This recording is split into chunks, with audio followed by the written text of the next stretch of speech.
Revelation 17:4, and the woman was arrayed in purple and scarlet colors, and decked with gold and precious stones and pearls, having the golden cup in her hand, full of abominations and filthiness of her fornication.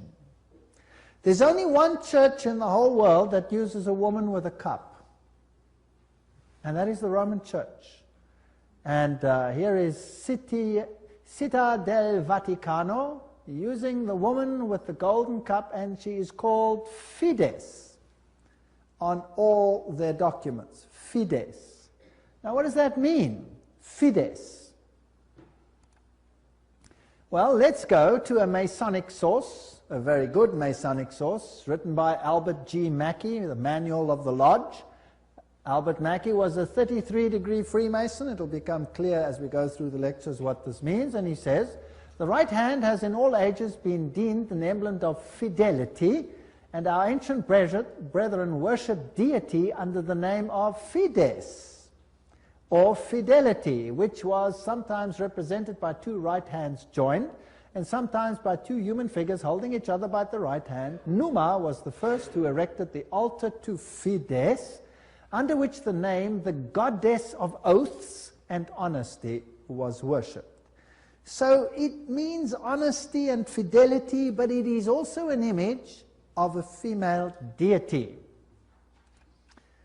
Now, Revelation 17 verse 5 calls this institution the mother of prostitutes. In Revelation 18 verse 7, she says, I sit as queen, I am not a widow, and I will never mourn. So she might have lost some children during the Reformation, but she's going to get them back. I am, and there is none beside me. I will never be a widow or suffer loss of children. She's going to control the world in a spiritual sense. That's what this power says. Now, it's interesting that the Vatican has just recently, September 5, 2000, issued this encyclical, Dominus Iesus, where she says, other churches are no sisters of ours, the Vatican insists.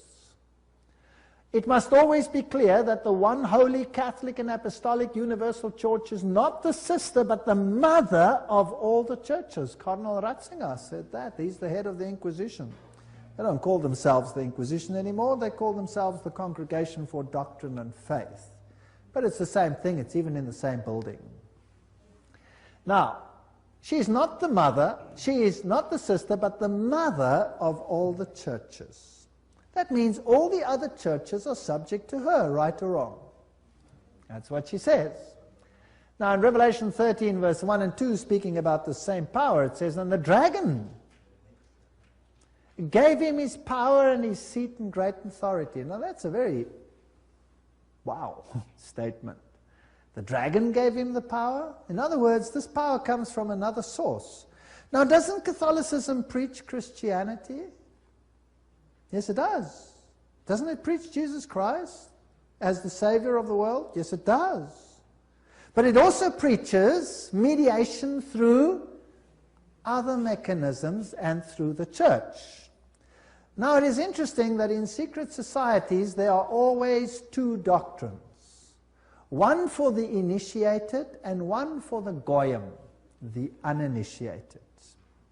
And the Knights Templars had two doctrines. The one was the inside esoteric occult doctrine, and the other one was the exoteric, the one to the outside, and that was Catholicism. So the masses received a religion which the insiders turned on its head.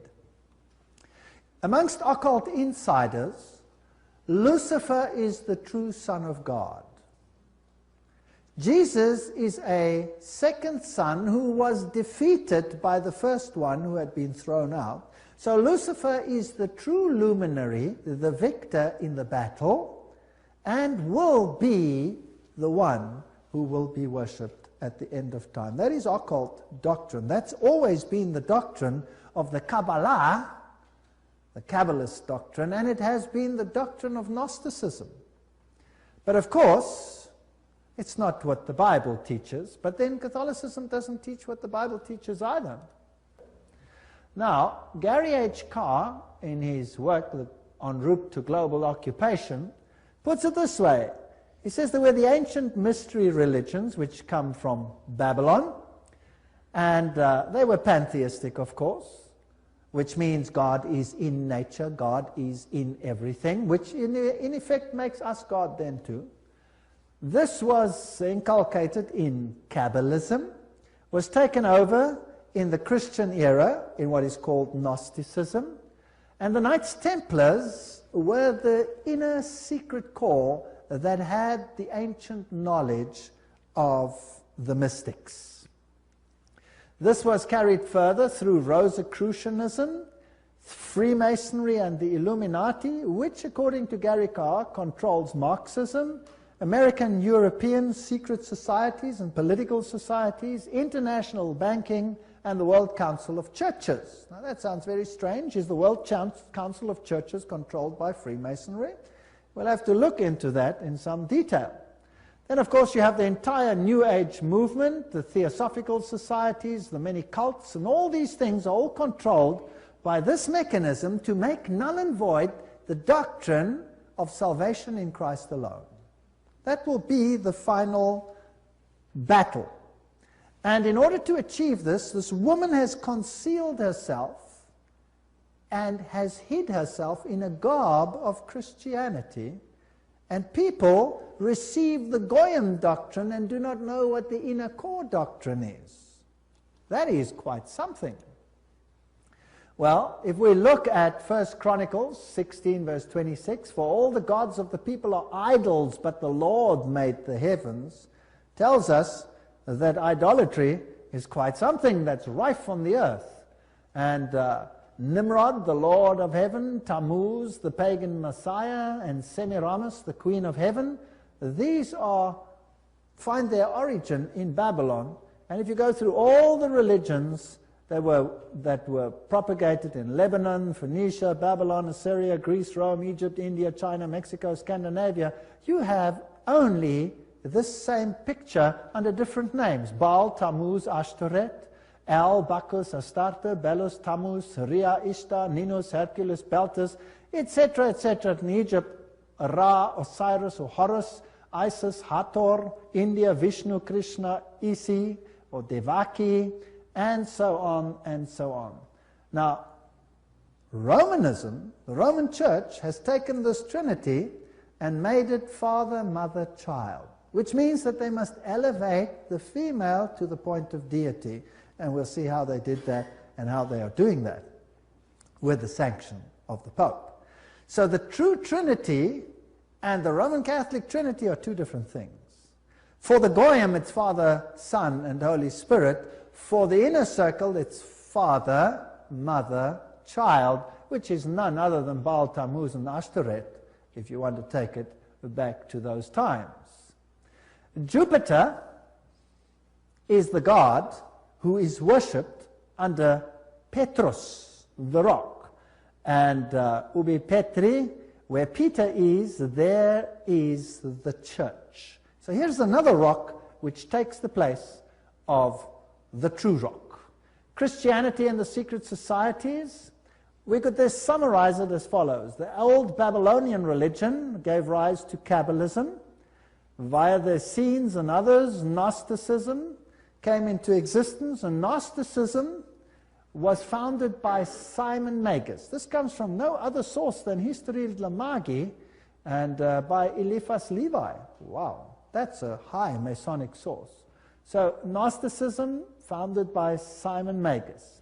Then this Gnosticism, with its secret doctrine, was eventually, over time, through many intermediary organizations, carried over to the Knights Templars. And the Knights Templars were a group of a Roman Catholic order, if you like, that were set over the temple site to protect it. And they had strong links to Islamic societies, the Ismailis, the Karmatites, the Fatimites, the Druzes, and the Assassins. And these are very, very interesting, and we'll be dealing with them when we talk about the Islamic connection, what the secret societies actually teach. Just like the Templars had two doctrines, one for the goyim, the uninitiated, and one for the insiders, and the two diametrically opposed to each other. So the secret societies of Islam do exactly the same thing. But that's another lecture. Now the Templars, they had their secret inner information inculcated in the Rosicrucians and the Jesuits. The Jesuits, again, formed and created Freemasonry. And Freemasonry was created as the Protestant arm of the Roman Catholic Church. Unbeknown to them, beguiled, fooled, if you like, into doing the work that Rome wanted them to do, so that Rome could sit in the background while Freemasonry did it for them. And then it wasn't them, it was them. And it was mainly Protestants that were doing it, and not Rome. Very clever. Very, very clever indeed. So now let's have a look at these Knights Templars.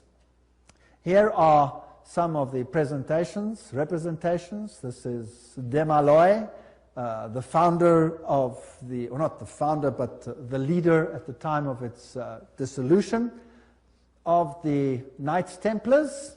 This is what their dress looked like, if you like, and that is one of their symbols. It is a symbol that is used by many churches today. Did you know that?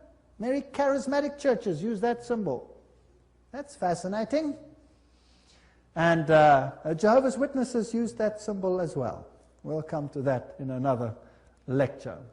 Now let's have a look at what Nestor Webster, Secret Societies and Subversive Movements, has to say about the Templars. We're not going to read it all, but you can always, if you get the video, stop the quote. In the year 1118, 19 years after the First Crusade ended with the defeat of the Muslims, the capture of Antioch and Jerusalem, these groups were founded that were eventually established as the Templars, and they presented them with a house near the site of the Temple of Solomon, hence their name, Knights Templars. And they became very famous and a very powerful order which controlled all the finances, the financial world. They were the banking elite of the world, if you like. And then in the year 1128, the order was sanctioned by the Council of Troyes and by the Pope. It was a Roman Catholic order within the church.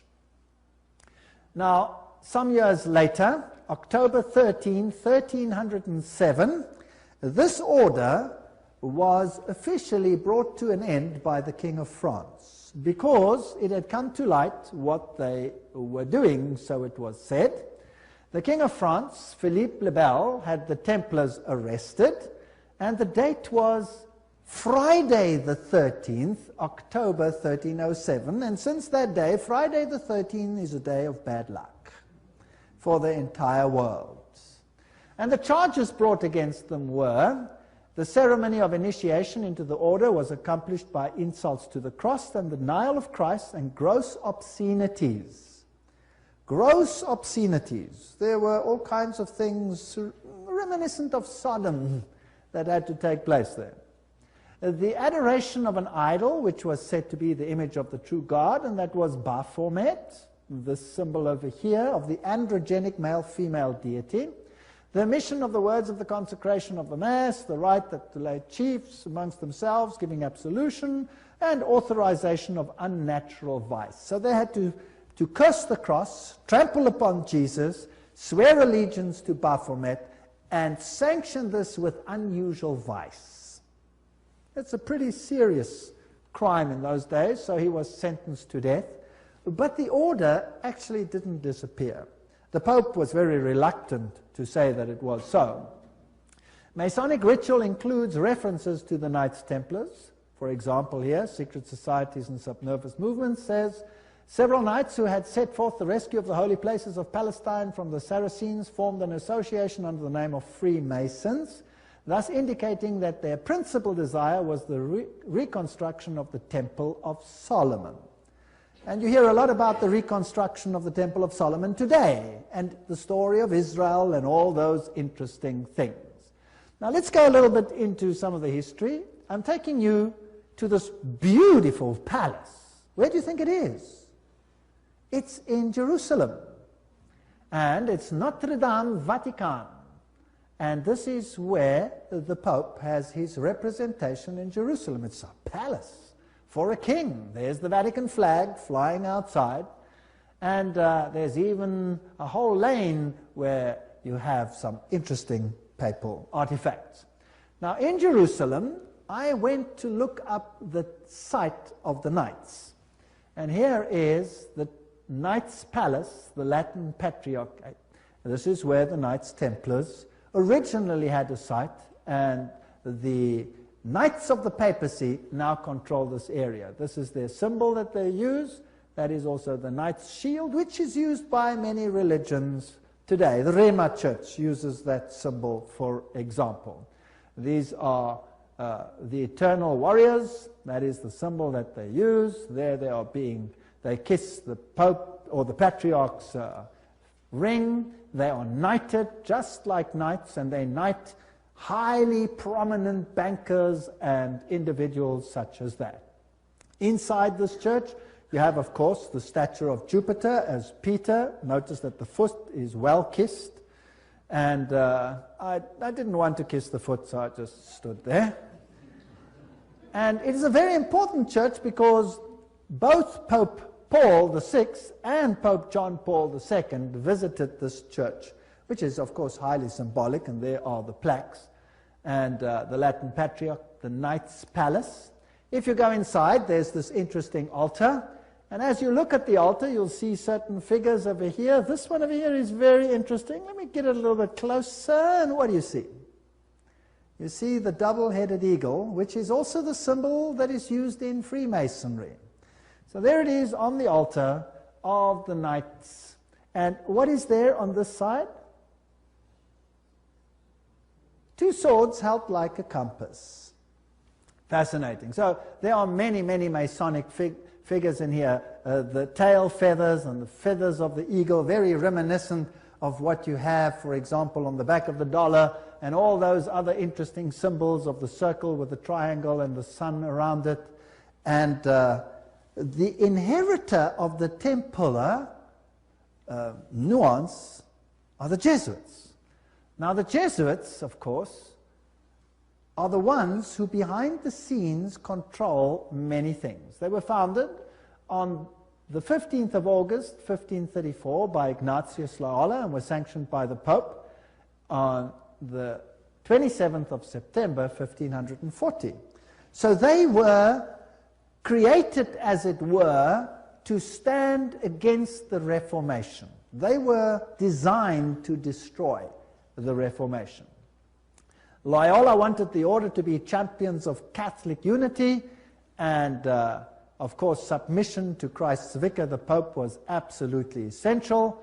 Here you have the institution of Loyola's organization by the Pope on this particular day, and there are some interesting analogies which we will find here. Here, for example, there is considerable analogy between Masonic and Jesuitic degrees.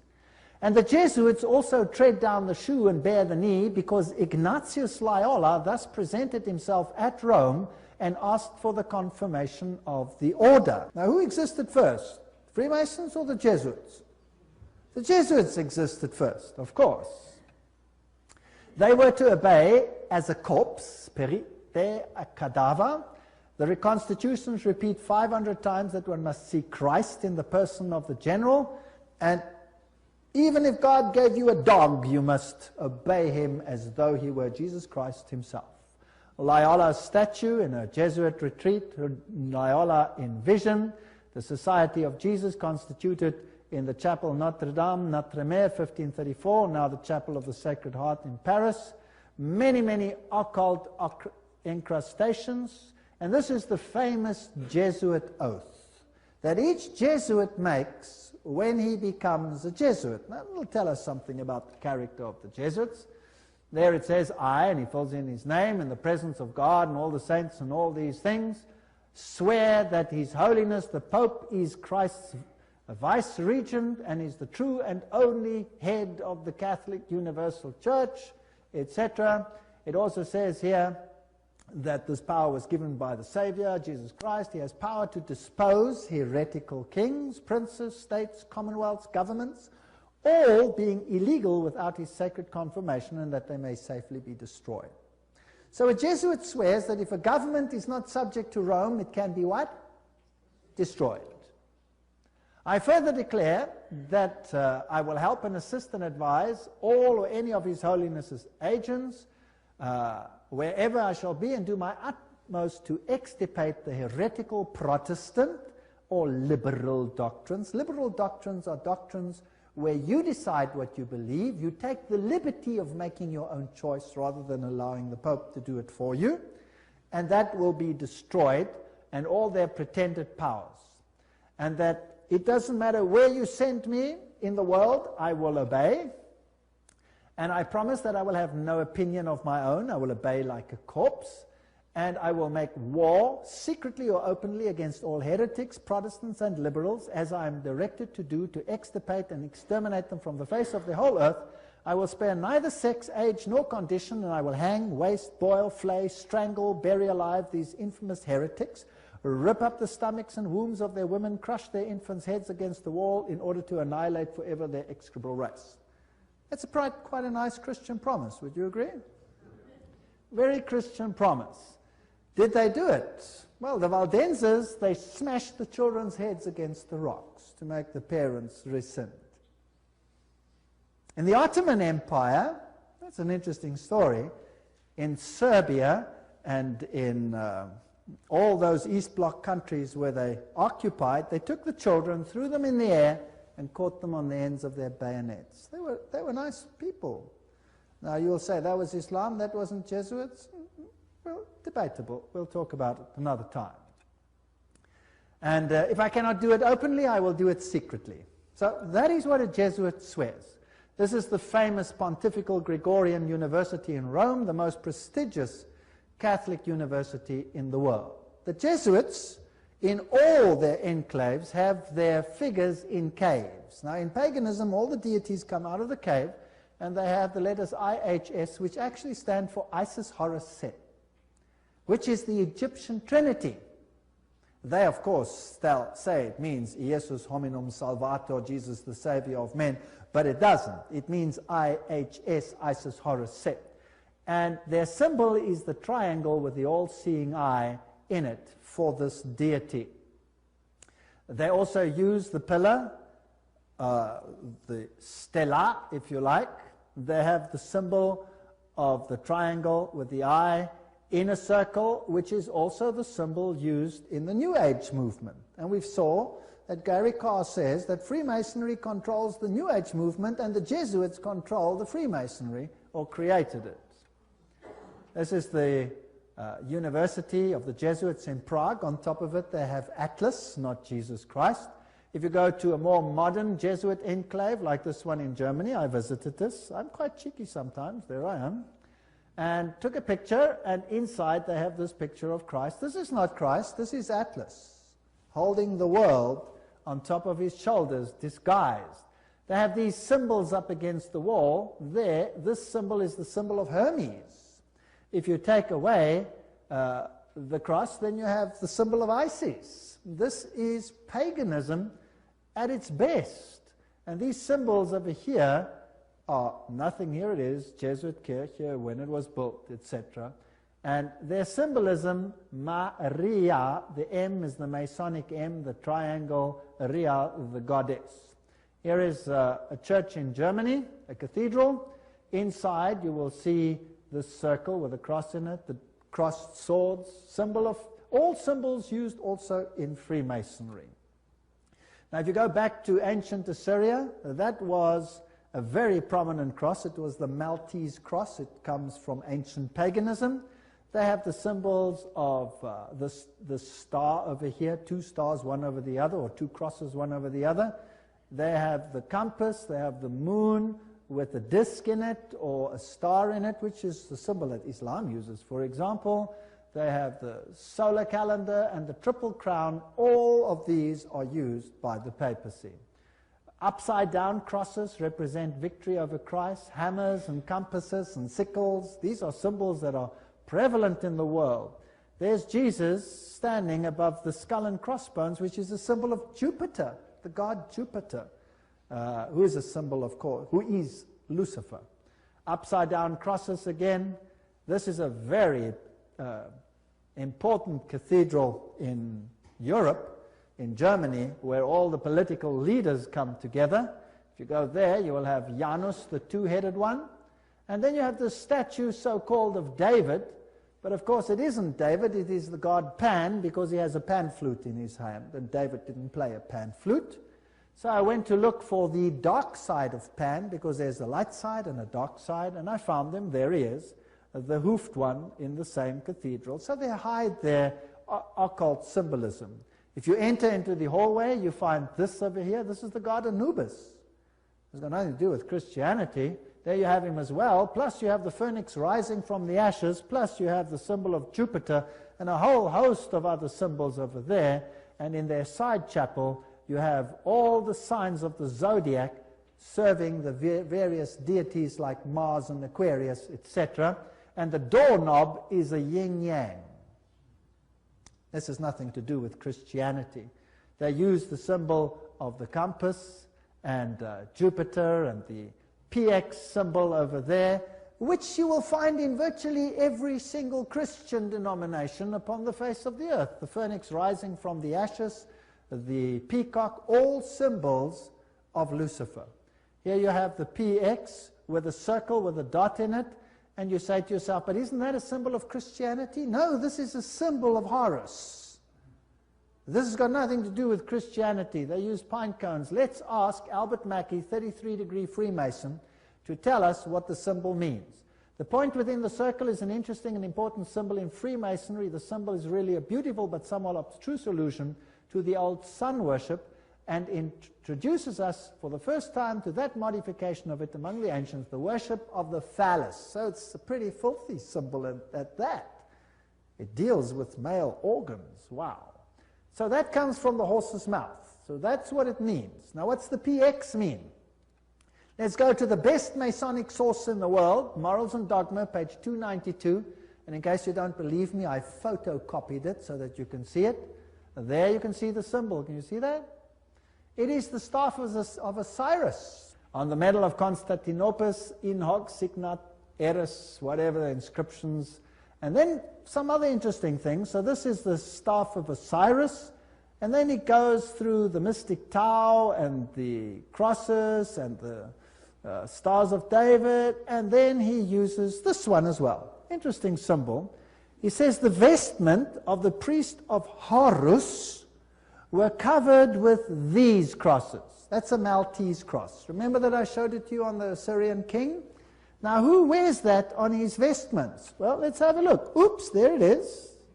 Who's wearing it? The Pope is wearing it. So what is he? He must be the priest of Horus. So to the outside world, it seems like Christianity, but to the inner circle, it's occultism. On the floor of the cathedral in London, you have the tricolour, which is the triple yin-yang. And what does that mean? Well, let's go and ask the sources themselves. Celtic version of the yin-yang. That's what it is. The tricolour, the sea, good luck, cauldron, Celtic goddess, the goddess of wisdom and witchcraft. Who was enthroned in the French Revolution? Goddess of reason, witchcraft, reason, all these things, same deity. On the floor of the same cathedral, you find the mystic Tau. What does the Tau represent? Let's ask another Mason, Ward. He says it's the symbol of the male creative side of the deity, sign language of the mysteries. So again, it has a sexual connotation. What's it doing on the floor of a cathedral? So the Jesuits are the heirs of the occult religion, and they control the world through their agencies. They stand in the background, create sub-organizations, and everybody thinks they are not active. Let's ask them themselves what they believe.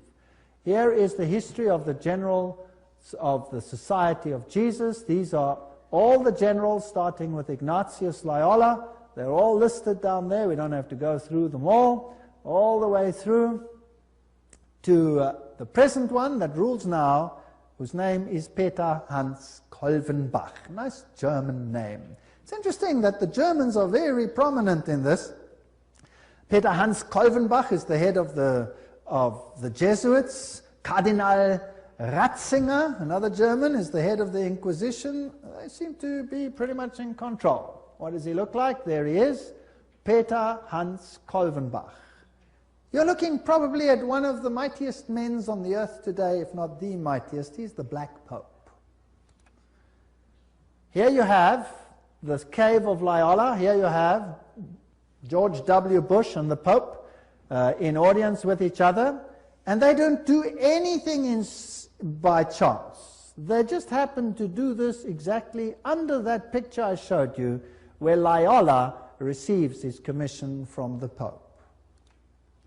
Now, the ceremony of induction and the extreme oath of the Jesuits, Library of Congress, catalog card, there it is. You have been taught to insidiously plant the seeds of jealousy and hatred between communities, provinces and states that were at peace, and incite them to deeds of blood involving them in war with each other, and to create revolutions and civil wars in countries that were independent and prosperous, cultivating the art and the sciences and enjoying the blessings of peace, to take sides with the combatants and to act secretly in concert with your brother Jesuit, who might be engaged on the other side, but openly opposed to that with which you might be connected, only that the church may be the gainer in the end, in the conditions fixed in the treaties for peace, and that the end justifies the means. Whoa! This is Hegelian science. Two opposing viewpoints, dialectic thinking. You war the one with the other, and you rub them up until nothing is left. It's called thesis, antithesis, and the resultant clash brings synthesis, that which you want. Now note that the Jesuit can be very active on the one side, but he can be equally active on the other side. So this is all a process whereby they wish to attain things. The 30-Year War.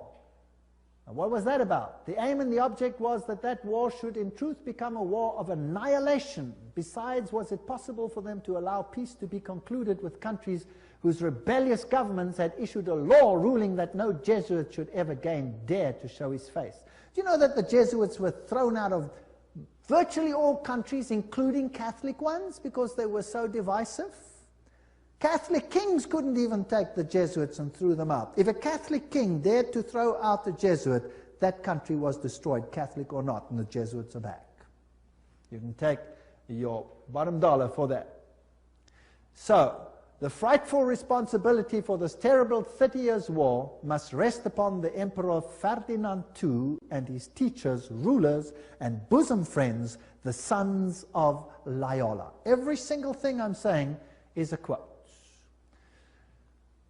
Popery, an enemy to civil religious liberty. In 1550, Pope Julius declared his claim to universal temporal political power, evidenced by a new coin he issued, its motto having read, "The nation and kingdom that will not serve me shall perish." Now please note that this is a Roman Catholic statement, that the nation and the kingdom that does not serve the papacy will perish. What does that mean in terms of Protestant countries then? Are they going to be in trouble, yes or no? I would say yes, they will be in trouble. Thomas Aquinas, the great philosopher of the Roman Catholic Church, said, "The Pope by divine right has spiritual and temporal power as supreme king of the world. The Pope of Rome, as head of the papal government, claims absolute sovereignty and supremacy over all the governments of the earth." All the governments. All these quotes are highly potent quotes. There is nothing mediocre in these quotes, and they come from the highest sources. The right of deposing kings is inherent in the supreme sovereignty which the popes as vice-regent of Christ exercise over all Christian nations. Cardinal Henry Manning, 1892, he was Archbishop of Westminster. So, he is in control of all nations of the world. Now it's interesting that the Bible tells us that these words were put on the Christ cross at the crucifixion. Jesus of Nazareth, the King of the Jews. You read that in John 19:19. But the Roman Catholic crucifix has the words INRI written on it. Now, if you look it up in Webster's dictionary, it means Iesus Nazarenos Rex Iuderum. But in the extreme oath of the Jesuits, INRI means something totally different. It means Iustum necare reges impios, which means it is just to exterminate or annihilate impious or heretical kings, governments, or rulers. That's an interesting point.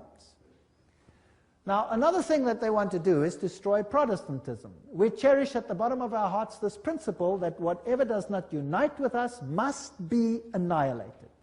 And we hold ourselves ready to make, as soon as we shall have the means, an energetic application of these principles.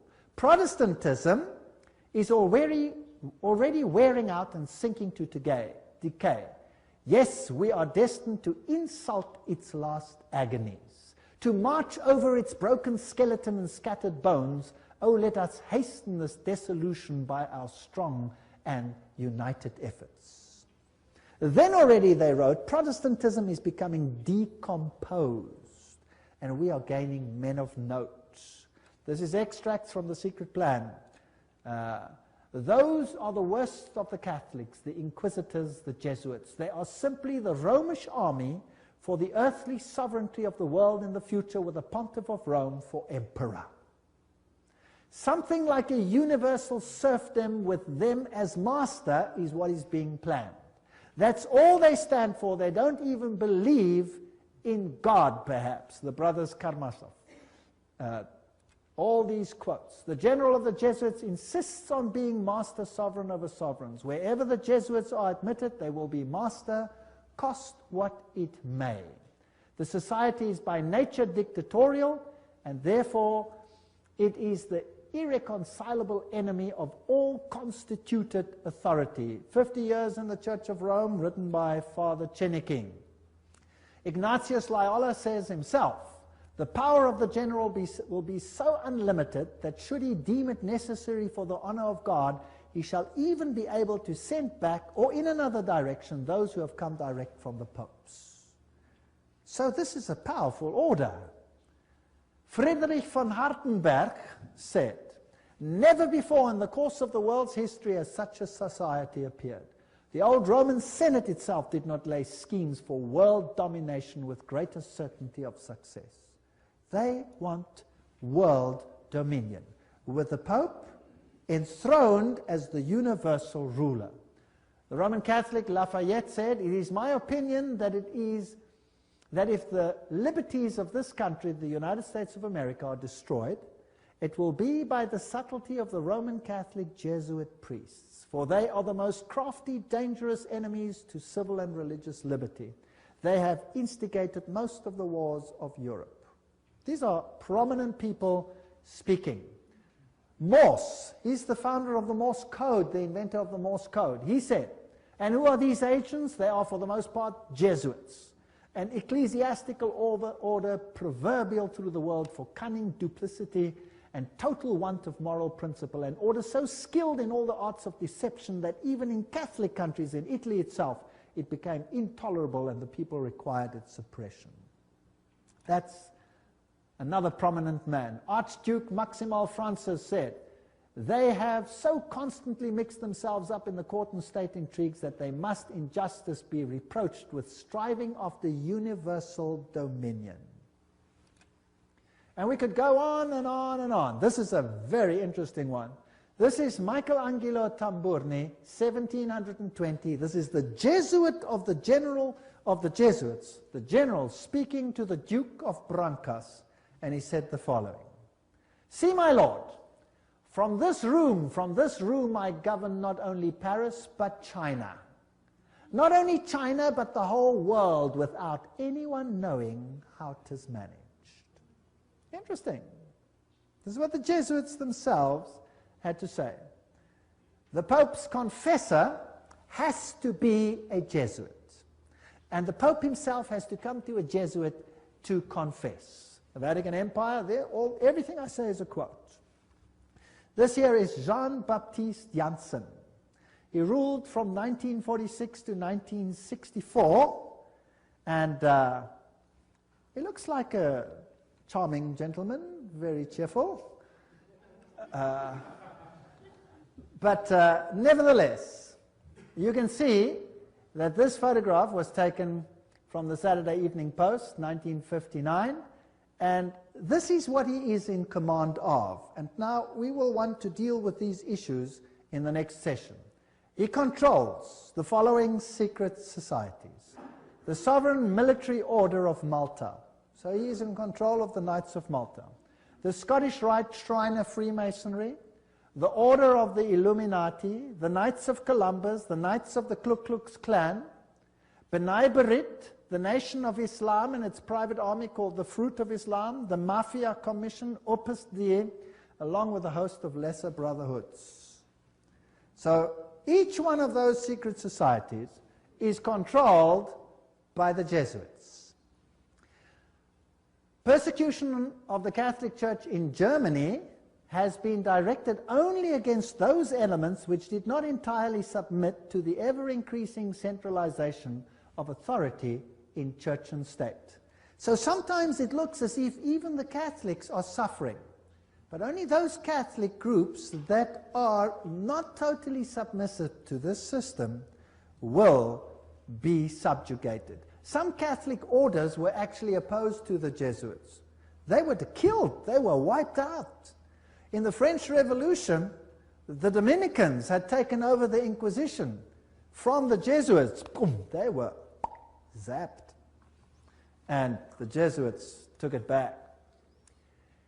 Its objective was, and is still, to destroy the effects of the Reformation and to re-establish the Holy Roman Empire of the German nation. A greater Germany, in other words, must be made again the center of a revived Holy Roman Empire. Leo H. Lehman, 1942, an American historian, said that. Isn't it fascinating that the Russian president, or a Russian president, let me put it that way, and many political leaders have given the assurance that Germany will once again play a greater role in the new Europe today? Isn't it also fascinating that it was a Jesuit priest, Father Stempfler, and not Hitler, who wrote Mein Kampf? In fact, you can read it on Mein Kampf itself. Now, the SS used this symbol of the skull and crossbones. What was that a symbol of? Do you remember? It was the symbol of Jupiter, the god Jupiter, the god of death. It's also the symbol of Osiris, who was the god of death. Anubis is just another form of Osiris. He is the god of death. He's the god of the dead. But Jesus says, I am the God of the living. I am not the God of the dead. I'd rather serve the God of the living. The SS was organized by Himmler according to Jesuit order principles. The rules of service, spiritual exercises prescribed by Ignatius Loyola constituted a model which Himmler strove carefully to copy. Absolute obedience was the supreme rule. Every order had to be executed without comment. Every single statement is being read from a reputable source. Again, in that wonderful book, The Great Controversy, we get an idea of the Jesuits. Throughout Christendom, Protestantism was menaced by formidable foes. The first triumphs of the Reformation past, Rome summoned new forces hoping to accomplish its destruction. At this time, the order of the Jesuits was created. Notice what this quote says. The most cruel, unscrupulous, and powerful of all the champions of popery, cut off from every earthly tie and human interest, dead to the claims of natural affection, reason, and conscience, wholly silenced. They knew no rule, no tie, but that to their order, and no duty but to extend its power. We don't have to read the whole quote. But they made it their business to destroy Protestantism.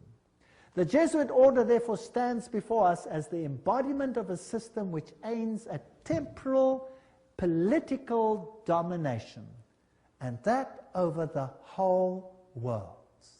You will say to me, surely China will not be subject? Well, we already read a quote by the Jesuit general himself, where he says he controls China. Who controls communism? The Jesuits created it, and therefore they controlled it. They practiced it in their South American examples, where they practiced it before they instituted it. Very interesting. This is Count von Hernsbruch, 1911, German noble and ex-Jesuit, who says this very thing. At what then do the Jesuits aim? According to them, they seek the greater glory of God, but if you examine the facts, you will find they aim at universal dominion alone. It is they who rule the world. One quote after the other. Moreover, the Pope has thousands of secret agents worldwide. They include the Jesuits, the Knights of Columbus, the Knights of Malta, Opus Dei, and others. The Vatican's intelligence service and its field resources are second to none. Even Dave Hunt, American Baptist historian, says that. So, let's have a look at some of these institutions. Let's have a look at Freemasons. The Grand Design Exposed says, the truth is the Jesuits of Rome have perfected Freemasonry to be their most magnificent and effective tool, accomplishing their purposes among Protestants. Now surely the members of Freemasonry themselves must be deceived, because if they saw it, they wouldn't do it, right?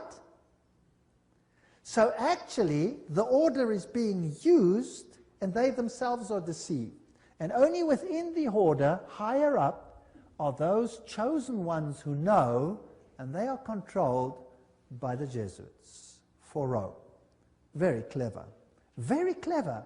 To make Protestantism do what you cannot do openly because you have been fingered by Protestantism as the Antichrist. So this is very interesting. This is a Templar fortress and a church on the island Mallorca, Spain. And there again you have the double-headed eagle, and you can go to virtually any church on that island and you will find the double-headed eagle over the altars of these churches. As I've said, Adam Weishaupt was the father of Jacobinism, and he is the one who is also the founder of the Illuminati. From the Jesuit college at Ingolstadt, it is said to have issued the sect known as the Illuminati of Bavaria, founded by Adam Weishaupt. Its nominal founder, however, seems to have played a subordinate, though conspicuous, role in the organization of the sect. You see, again, they use a front and a front and a front. Now, here are two Jesuit generals. This one over here is General Ricci, and this is General Ledochowski. And very interesting, this one over here, 1773 to 1840, he ruled during the order's suppression. Now notice this, the Vatican itself suppressed the Jesuits, between 1773 and 1814. What happened to the Vatican in that time? There was a mortal wound. And the Pope was taken into exile and he died. Isn't that correct? So who gave the mortal wound to the papacy? The own order in the own church. Power struggle. And he created, in his time, the Illuminati was created through Weishaupt, and of course is also the father of modern communism, who with his Jacobins conducted the French Revolution. Years later, Jesuit General Ledochowski with his Bolsheviks conducted the Russian Revolution in 1917, and it's identical to the other revolution. And I will deal with that when I give a lecture on revolutions and wars and dictators later in the series. France's greatest authority on the Jesuits, Edmond Paris, said, the Russian Revolution, by eliminating the Tsar, protector of the Orthodox Church, had it not decapitated the great rival and helped the penetration of the Roman Church? We must strike while the iron is hot. The famous Russicum, Russian College of Rome, is created in 1929, and its clandestine missionaries will take the good news to its schismatic country. 1 century after their expulsion by Tsar Alexander I, the Jesuits will again undertake the conquest of the Slav world. And did the poor Slavic world suffer? They were slaughtered by the millions. History will show what happened there when Stalin, probably one of the greatest mass murderers of all time, did his thing. Frederick the Great, so-called, of Prussia, caused the high degrees of Masonic constitutions of the ancient rite to be revived, and he himself wrote the constitutions under the guide of the Jesuit general. Encyclopedia of Freemasonry, Albert G. Mackey says that himself. Very interesting. And now notice this. This is a source that's unbelievable. This is Isis Unveiled by Blavatsky herself, the author of Secret Doctrine. She says that the rites are the offspring of the sons of Ignatius Loyola. The Scottish Rite and all of these worked under the instructions from the general of the Jesuits. So who controls Freemasonry? The Jesuits, there's no doubt about it. Here, we have confirmed the induction of the Knights Templar Mason into the councils of the said order of knighthood, and hoping and confiding that he will ever be so demean himself as to conduct to the glory of IHS, the most holy and almighty God, and to the honor of the mark we do recommend. There's a ritual in Freemasonry which is totally Jesuit. So the Jesuits control Freemasonry. Here's a Freemason temple, if you like. It's in Oklahoma. There is IHS. This is a Freemason temple. It's a lodge. There is IHS in it. There are still old ladies, male and female, about the country who will tell you with grim gravity that if you trace up Masonry through all its orders till you come to the grand tip-top head Mason of the world, you will discover that the dread individual and the chief of the Society of Jesus are one and the same person. James Patron, American historian. There are many that say these things. Knights of Malta. The Freemasons are in the foreground, while the Jesuits and the Knights of Malta are in the background. The Jesuits control even the Knights of Malta. Now, who are they? Well, they are headquartered in Rome, these Knights. They used to be on an island, but besides that, they used to be a military order. They are still a military order. They are Knights. They control the banking of the world, the industry of military complexes of the world. They oversee Chase Manhattan Bank with all its branches. They rule all the intelligence communities, the KGB, the CIA, and all of these things to restore the Dark Ages. Everything I'm saying is a quote. I'm saying nothing. Don't accuse me of saying anything. I'm just reading. Who are they? Well, here's the head of the Knights of Malta at the moment in America. This, well, he's dead now. This is Francis Joseph Cardinal Spellman, Cardinals of New York. And their headquarters is St. Patrick's Cathedral, the diocese of the Archbishop of New York. There are the various ones. Here's Terence Cardinal Cook. Then was Cardinal O'Connor, and currently Cardinal Archbishop of New York, Edward M. Egan. Now let's have a look who the members of the Knights of Malta are. That should be interesting. Some past, some present. General Alavena, George Anderson, Angleton, Azru, Bertie, Bobs, Bonaparte. Does that name ring a bell? Borges, Bradley, Brady, Pat Buchanan. Does that name ring a bell? James Buckley, Prescott Bush. Does that ring a bell? Frank Capra, William Casey. Does that ring a bell? CIA, Cisnero, Cooks, Coughlin, Loach, Giscard d'Estaing. Does that ring a bell? President of France, Bill Donovan, Alan Dulles, Avery Dulles, Edward Egan, that's of course the Cardinal himself, Franz Egon, John Farrell, Flanagan, Flynn, Gelly, Galen, Gorman, Grace, General Alexander Haig. Does that ring a bell? Otto von Habsburg, wow. Conrad Hilton, Heinrich Himmler, he was Knights of Malta. J. Edgar Hoover, FBI, CIA fame. Joseph Kennedy, Ted Kennedy, Larkin, Lehman, Lorenza, Luce, Henry Luce, founder of all the great magazines and Time magazine and all of them.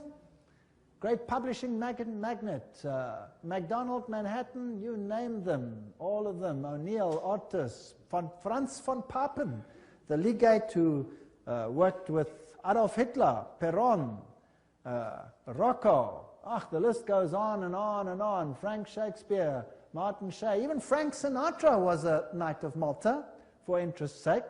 So there are prominent men who are Knights of Malta. Now what about the Knights of Columbus? The founder of the Knights of Columbus is Father Michael McGivney. He lived a very short time, then he died. He was very young. He died at the age of 38. There is their emblem, and this is their official home webpage. You can just take it straight off, and you can see something fascinating. What is that? Hello? Do you remember what it is? A little bundle of rods that you also found in the French Revolution, right there in the Manifest of Human Rights. What is it? Fasciae. And they've got a wreath around them. What does that mean? All power in one man. Who will that man be? Who do the Knights Columbus, founded by a Roman Catholic priest, want to see the power vested in? The Pope, of course. The Knights of Columbus, founded at New Haven, Connecticut, 1882. Then it was already considered 300,000 strong. Only Roman Catholics are eligible. It is initiative to service in 4 degrees. It's the heart and soul of politics. You cannot get into politics if you don't have the stamp of approval of these guys. The fact is well known to political machines and non-Catholic politicians whose candidates must receive the approval of Rome and the Knights before they dare nominate them for either dog pound or presidency. The Knights of Columbus' principal business is politics, a Jesuitical politics. A menace to the nations, Jeremiah Crowley, is the quote. These are serious accusations. There they are, with their fasciae, which will become clearer as we go on, and we can see where we are heading. For today, Rome considers listen to this. Today, Rome considers the fascist regime the nearest to its dogmas and interests. We have not merely the Reverend Jesuit Father Coughlin praising Mussolini's Italy as a Christian democracy, but their official magazine, which is Civiltà Cattolica, this is the official Jesuit magazine, says, this is the house organ of the Jesuits, says, fascism is the regime that corresponds most closely to the concepts of the Church of Rome. This is scary. Have you noticed lately that there is more and more control? Have you noticed some of these things? Have you noticed that you are being treated more and more like someone who has to bow 20,000 times before the powers? Then there is the organization Opus Dei. Is a semi-secret religious lay order with paramount objective is total support of the papacy. And these people walk around with clamps that tear into their flesh so that they have constant pain with every movement to remind them of their obligation. And they have high members, like presidents, for example, of Portugal is an Opus Dei member. Then we have the Skull and Bones organization. And who are they? Well, they have this interesting skull and bones. What does it represent? You know that by now. Jupiter. And they have the number 322. If you look up Genesis chapter 3, verse 22, you will find, now man has become like one of us, knowing good and evil, raising man to the level of deity. This is Yale University, the place where they are. Now let's consult one of the greatest authorities on skull and bones. That is Anthony Sutton. Let's ask him who he is. Educated at the Universities of London, Göttingen, California, former research fellow at the Hoover Institute, Stanford University, as well as economics professor of California State University. He had the guts to speak out and write a book, and it cost him dearly. But nevertheless, let's quote him. There is the book. Anthony Sutton, America's Secret Establishment, an Introduction to the Order of Skull and Bones. So that I don't say it, let's quote it. Skull and bones. It's over. It's Bush. Bush won the election. Let's watch this video. Yale University, the scions of America's first families confess their sexual exploits from a gruesome coffin. In a smoke-filled room, a handful of power brokers manipulate the global economy. These are the purported activities of some of America's secret societies, groups with names like Bilderberg, Skull and Bones, and the Trilateral Commission. The Skull and Bones Society is founded in 1832 by 15 seniors at Yale University in New Haven, Connecticut. They establish a secret society with rules and rituals that remain unchanged to this day. The Skull and Bones initiation ceremony is said to be held in April in the tomb's basement. One distinguished member serves as master of ceremonies. Once enrobed, he is known as Uncle Toby. The shortest senior is appointed Little Devil and dons a satanic costume. A bonesman with a deep voice is dressed as Don Quixote. Another is dressed as the college's founder, Elihu Yale. Still another is given papal vestments.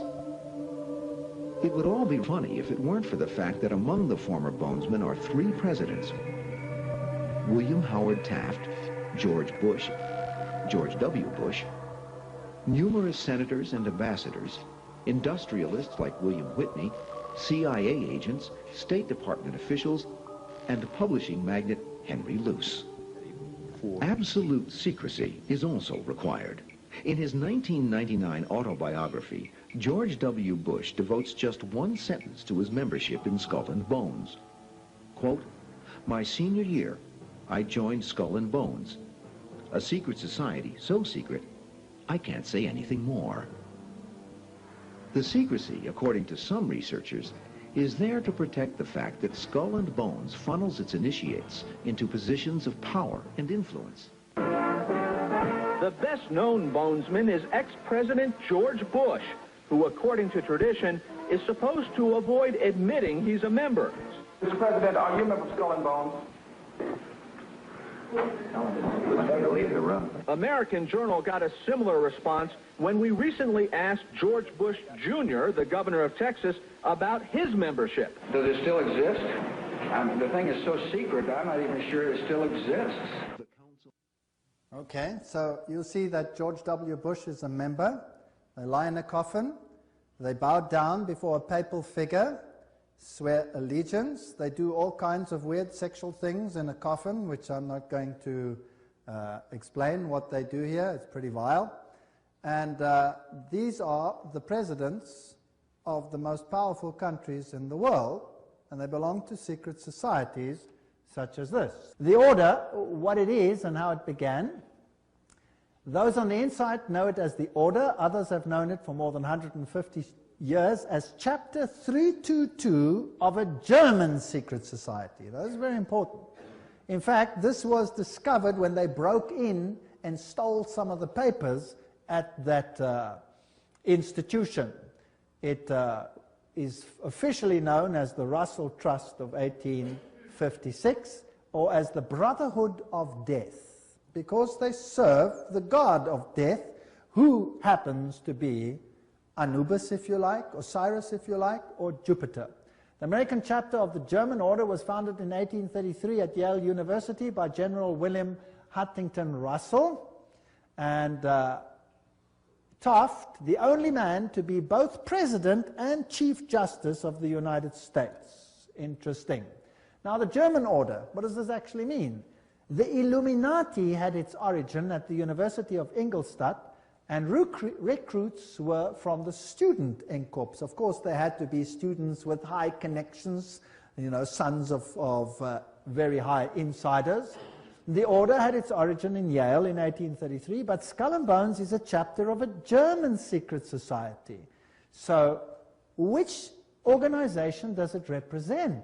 Active members have enough influence to push their sons and relatives into the order, and there's significant intermarriage amongst the families, and they fall into major categories, 2 major categories. We find the old line, American families, second, families who occupy great wealth.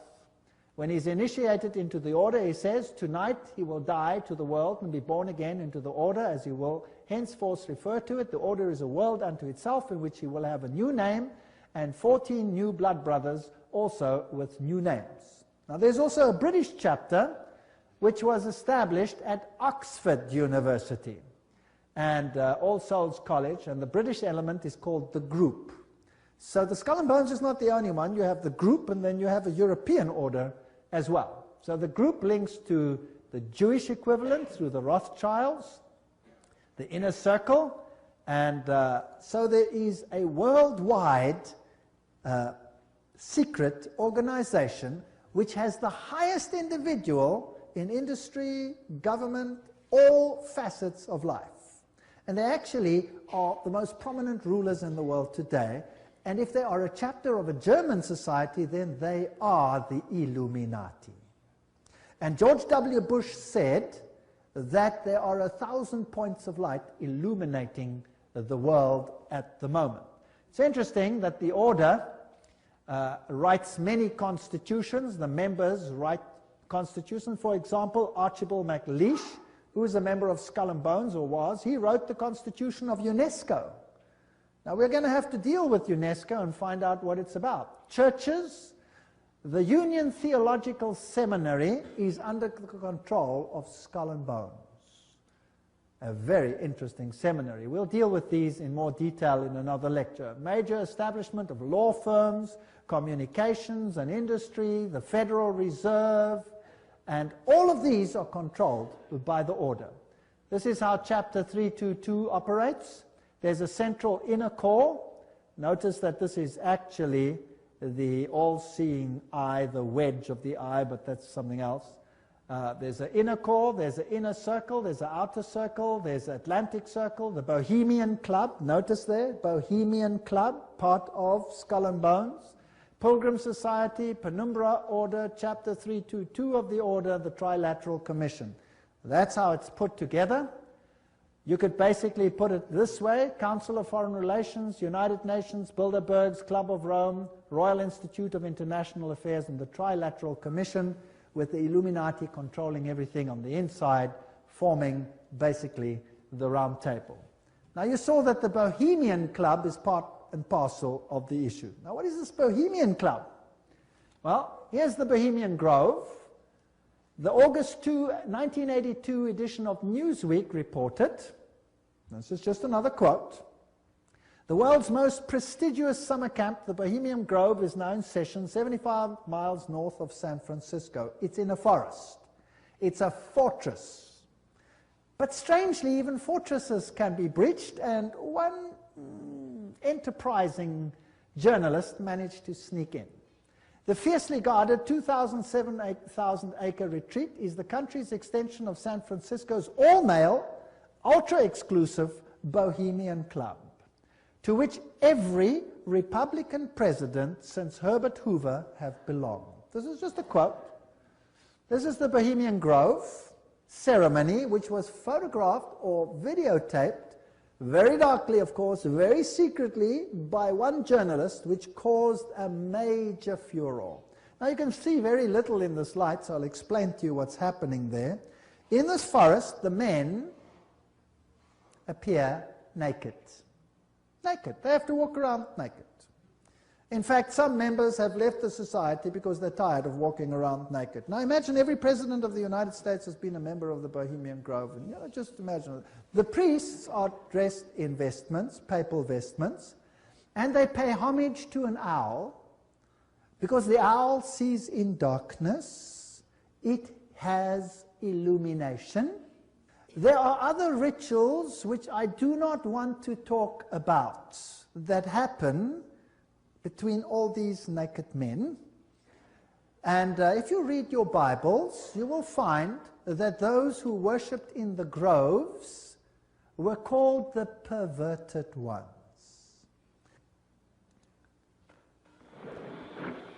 There's the papal vestment. All is in his leafy temple.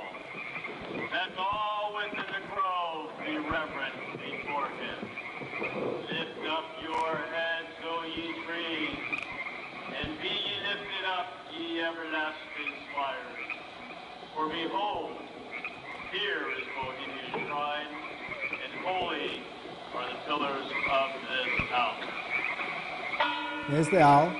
For beauty is eternal, and we bow to beauty everlasting. For lasting happiness, return to one alone, and she surrounds you now. Great nature, refuge of the weary heart. We bow to one alone, great nature. She is ever faithful. Other friends may fail, so must he come as children. Little children that believe nor ever doubt her beauty and her faith. Bohemians and priests, our funeral pyre awaits the corpse of care. Great symbol of all mortal wisdom. Owl of Bohemia, we beseech thee, grant us thy counsel. Owl of Bohemia, grant us thy counsel.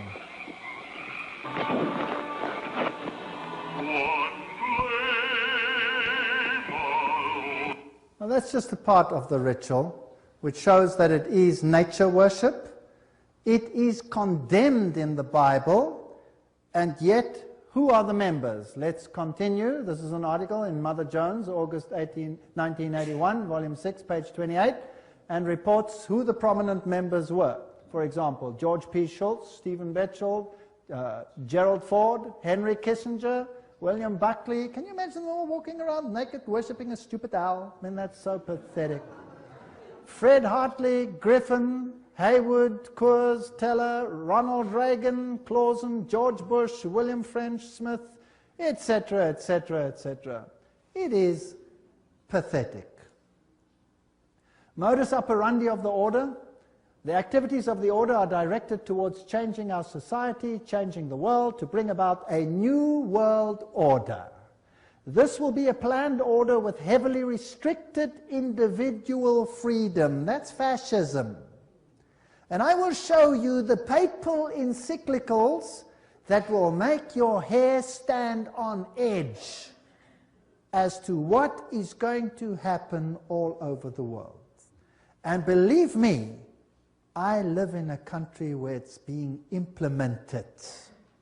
And you can see it happening every single day. It is scary.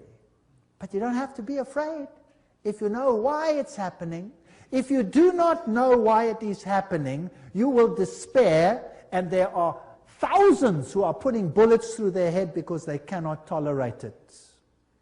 4,000 farmers driven off the land and murdered in my country alone.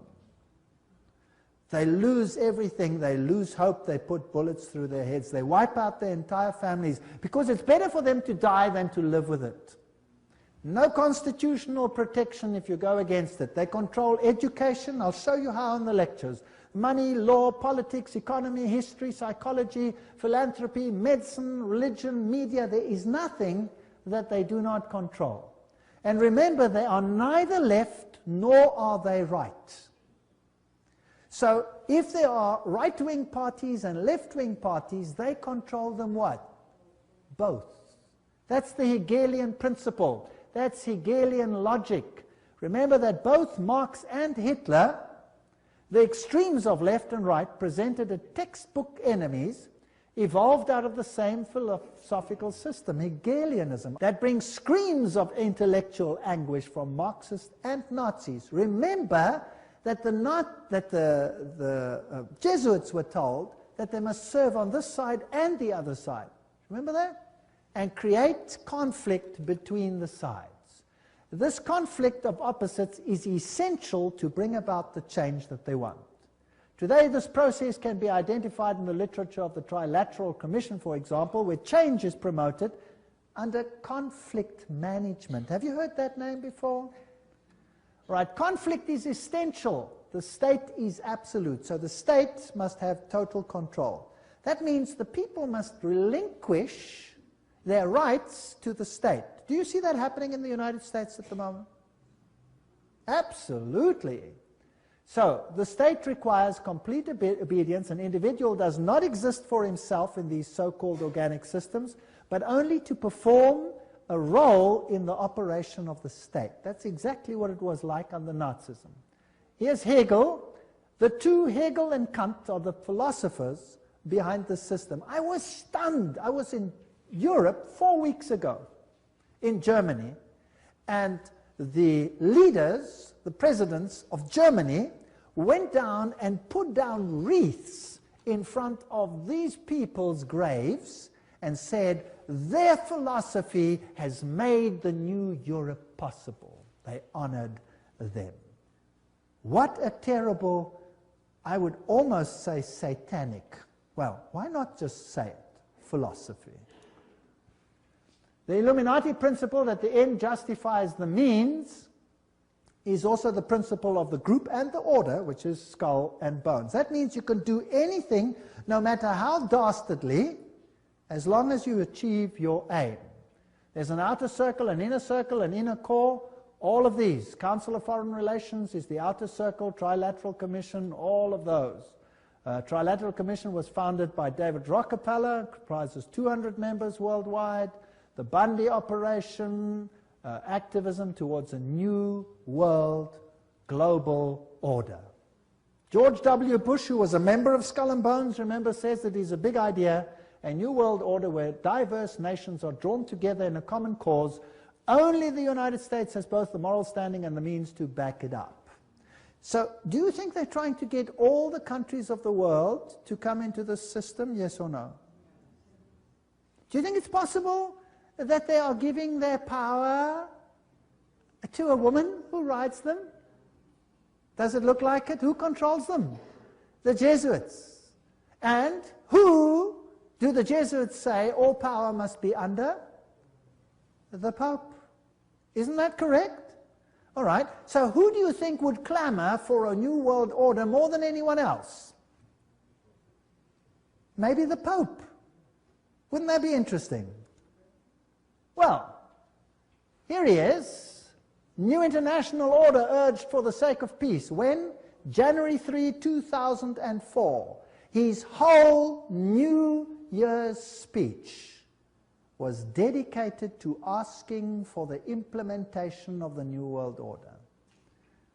Vatican City, January 1, 2004. John Paul II started the new year by insisting that peace is possible and thus a duty, and he called for a new international order. CNN, what did that have to say? Pope calls for a new world order. Thursday, January 1, 2004. Vatican City, Pope John Paul rang in the new year on Thursday with a renewed call for peace in the Middle East and Africa and the creation of a new world order based on respect for the dignity of man and equality amongst nations. What did he say? This year, Pope John Paul directed his thoughts to the continuing conflict around the globe, but he stressed that to bring about peace, there needs to be a new respect for international law and the creation of a new international order based on the goals of the United Nations. He called for an order that is able to give adequate solutions to today's problems based on the dignity of the human being, this is human rights, on an integral development of society, on solidarity amongst nations, rich and poor, on the sharing of resources and the extraordinary results of scientific and technical process. You know, sharing of resources. Have you heard of that before? Well, there's another term for it. It's called redistribution of wealth. Have you heard of that before? Right. Now let me redefine that for you. To redistribute wealth means to take the wealth from the one who has it and give it to one who has not got it. Is that correct? Now if you do that, which nations of the world will be hardest hit? The Catholic ones or the Protestant ones? The Protestant ones are the rich nations. Everywhere you can draw a line. Now I will show you in the lectures that come that there are encyclicals which define how the redistribution is to take place. And how it is happening and how the encyclical says it should take place is what I can see happening in my country without the government lifting a finger against it. It is defined by need, as we will see. Now, there's another word for taking from one who has and distributing it to someone who does not have. It's called theft. Stealing. Thou shalt not steal, says the Bible. The Pope in Rome says, thou shalt steal. He does. Literally, I'll show you his encyclical. You will be stunned. This New World Order is going to be an exciting place. I don't want much part of it. Fortunately, my God says, my kingdom is not of this world. If it were, they would fight for me. But it is not of this world. My kingdom is up there. There where your treasure is, there your heart will be. I have managed, because I live where I live, to loosen myself from that which I own, because I know that it means nothing anymore. Do you know that in my country, if you go on a holiday, and you stay away for a while, and you come back, and your house is occupied, that you cannot put the new tenants out, even if the house is yours? Did you know that? Because they have need, therefore they have the right to take it, whether you own it or not. And this is not a joke, this is a fact. It's scary. But who cares? In the previous lectures, we spoke about the origin of secret societies and how they are controlled. And we saw that they originate from Babylon, which gave rise to Kabbalism and also to Islamic secret societies, the Ismailis, the Qarmatites, the Fatimites, the Druzes, and the Assassins, which we haven't dealt with as such. Out of Kabbalism eventually came Gnosticism, which replaces Jesus Christ with a universal Messiah, who today is called the Cosmic Christ. And this Cosmic Christ has none of the attributes of the Jesus Christ of the Bible, but in order to make him acceptable to the world, everybody will have to accept him. That means Jesus Christ, even amongst Christians, will have to be brought lower to a level of this Cosmic Christ to accommodate all others who want to be his equal. According to Eliphas Levi, Gnosticism was founded by Simon Magus, who was a sorcerer and put on a cloak of Christianity. He was the one who had himself baptized, but he was rebuked by Peter for wanting to buy the Holy Spirit. So a cloak of Christianity covered Gnosticism. Out of this philosophy, eventually it became formalized, and the Knights Templars, within a large religious system, were the harborers of the ancient philosophy. In other words, they were the harborers of the secret of Gnosticism. They had very close ties with the Islamic societies, and eventually we saw that the Knights Templars were suppressed by the King of France. Many of them escaped, however, to Spain, where the king in Spain gave them his protection, and they flourished further, and their rites and rituals and degrees were perpetuated in subsequent organizations. So the Templars never really died, other than in name.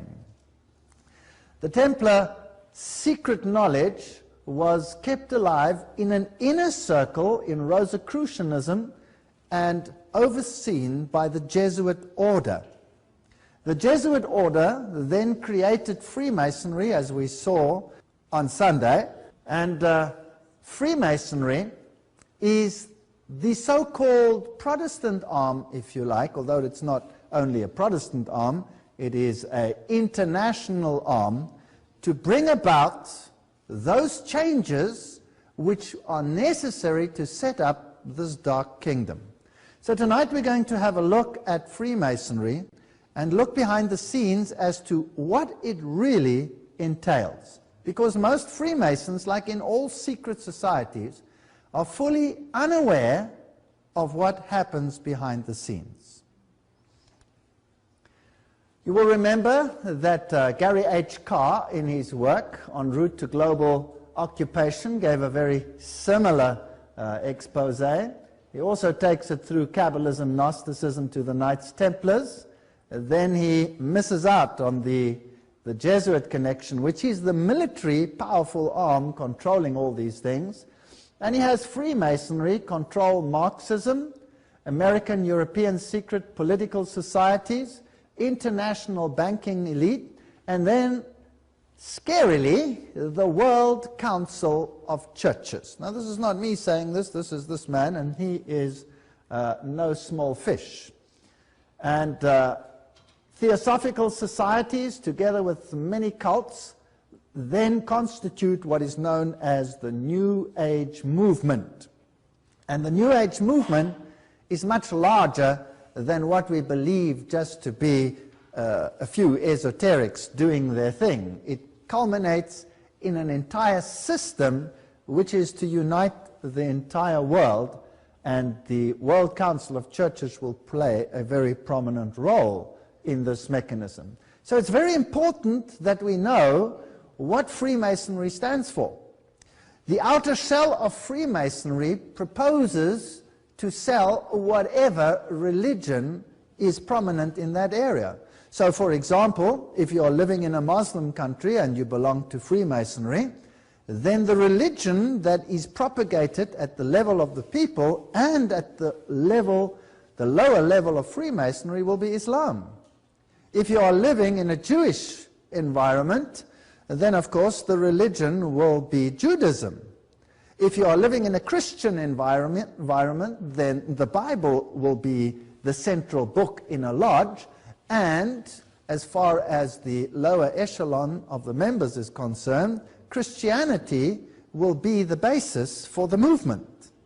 But in actual fact, if it is controlled by another power inside, then the picture can be totally different. Now, I'm going to quote tonight from the very, very best sources. I'm not going to use any hearsay. I'm not going to use thus said so-and-so and so-and-so, about so-and-so, through so-and-so. No, we're going to go to the original sources, the very best. The book Morals and Dogma is a book written by Albert Pike. It is considered the central theology of Freemasonry. Only the highest Freemasons receive this book, and upon their death, this book must be returned to the lodge. So this is not something that is readily available. Today, you can go on the internet and you can order Morals and Dogma, but you will never receive the real McCoy. Unless you by chance happen to find someone where a Freemason has died and the book had never been returned, and after a few generations somebody finds it, and some of these copies are actually floating around. And there you can find the original information. In my own case, I have many documents because my father-in-law was very, very high up in these issues, and when he died, I obtained a fair amount of information that would probably not be available to most people. And in my researches for many, many years, I searched for the original documents so that we can have it out of the horse's mouth. So if you feel upset about what I'm saying tonight, remember, I will be saying nothing. I will be quoting. And then you make your own minds up as to whether this is so or whether this is not so. Morals and Dogma, the very highest source in Freemasonry. Page 870. The Templars, like all other secret orders and associations, had two doctrines. One concealed and reserved for the masters, which was Johannism. The other public, which was the Roman Catholic. It's quite straightforward. So there is a doctrine that is being taught to the masses, and the masses are the uninitiated, Marx called them cattle. They are also called catechumens. They are called goyim. They are called all kinds of derogatory names. Now, if the outer shell, the teaching of the Templars to the people, was Catholicism, they also, of course, adopted a very pious garb and pretended this was the crux of their religion. But on the inside, they had another religion. And the order that they ascribe to is Johannism. Now, we have many orders of St. John today. Many orders. Well, just think about some of the large organizations. You have cathedrals to St. John, where some very strange things happen, as we will see as we go along over time. We have St. John's Ambulance, for example. You know, we could go on and on and on and on. I don't want to go into too much detail here. All of these are organizations which are philanthropic, seem to be doing a very good thing. They run many, many hospitals. They give huge sums of money to the poor and to children's hospitals, to the crippled people in the world. And being so philanthropic, it is very hard to pin something negative to organizations that appear to do so much good. And this is actually the best cloak into which to clothe something else that should not be discovered. So whenever you see Johannism, supposedly, of course, from John the Baptist, then eye it with suspicion. So two doctrines, one to the outside and one to the inside. Morals and Dogma, page 820. The Templars were gravely accused of spitting upon Christ and denying God at their receptions, of gross obscenities, conversations with female devils, and the worship of monstrous idol. Now, we discussed that in the previous lecture. The end of the drama is well known, and how Jacques de Molay and his fellows perished in the flames. But, now this is the highest source of Freemasonry. But before his execution, the chief of the doomed order organized and instituted what afterwards came to be called the occult, Hermetic, or Scottish Masonry. You cannot get a higher source than this. So according to Albert Pike, Freemasonry continued the legacy of the Templars. In the gloom of his prison, the Grand Master created 4 metropolitan lodges, at Naples for the east, at Edinburgh for the west, at Stockholm for the north, and at Paris for the south. The initials of his name, JBM, found in the same order in the first 3 degrees, are but one of the many internal and cognate proofs that such was the origin of modern Freemasonry. That's from the horse's mouth. So the Templars aren't really dead, but still alive. In fact, in the York Rite, there is a level which is the Templar level. So everything is there. The 32nd degree of Masonry, Sublime Prince of the Royal Secret, that's the highest level of Scottish Freemasonry. There is one higher degree, the 33rd degree, but that is an honorary degree. So the highest level of Freemasonry is the 32nd. Again, Morals and Dogma. The occult science of the ancient Magi was concealed under the shadows of the ancient mysteries. It was imperfectly revealed, or rather disfigured, by the Gnostics. They don't show the whole picture.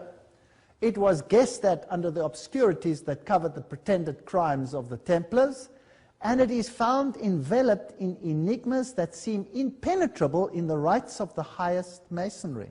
Do you have that? So out of the horse's mouth, the mystery of the ancient Magi and the shadows of the ancient mysteries are present and known to the highest levels of Freemasonry.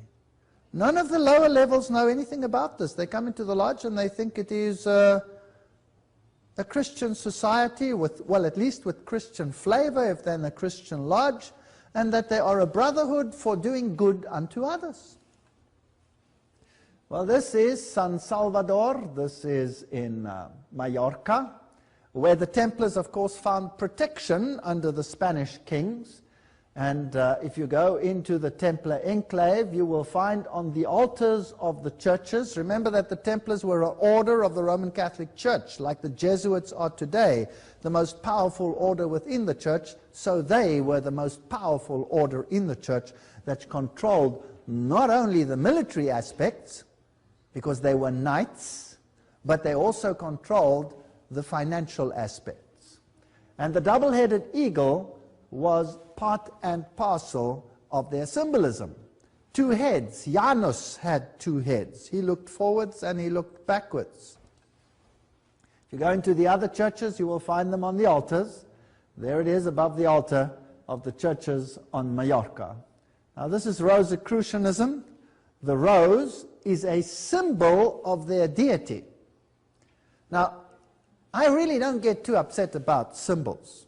If I had to be upset about every symbol, I would have to throw everything out of my house or anything that is manufactured because they all have the symbols on them.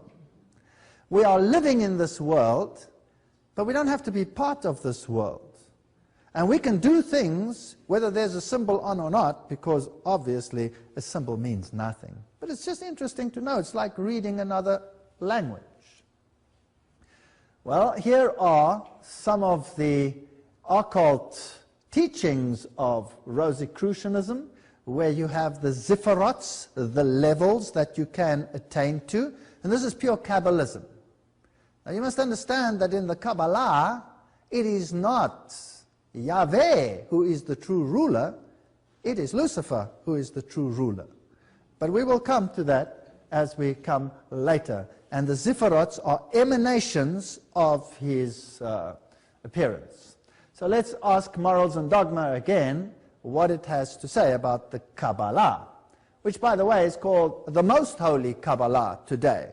The Talmud is called the Holy Talmud, and the Bible is just called the Torah. Isn't that strange? The Bible is called the Torah, and then a book of rules that never appear in the Bible is called the Holy Talmud. And an occult book is called the Most Holy Kabbalah. And I would like to venture so far as that there are very, very, very few rabbis in the world today that are not Kabbalists, which is scary.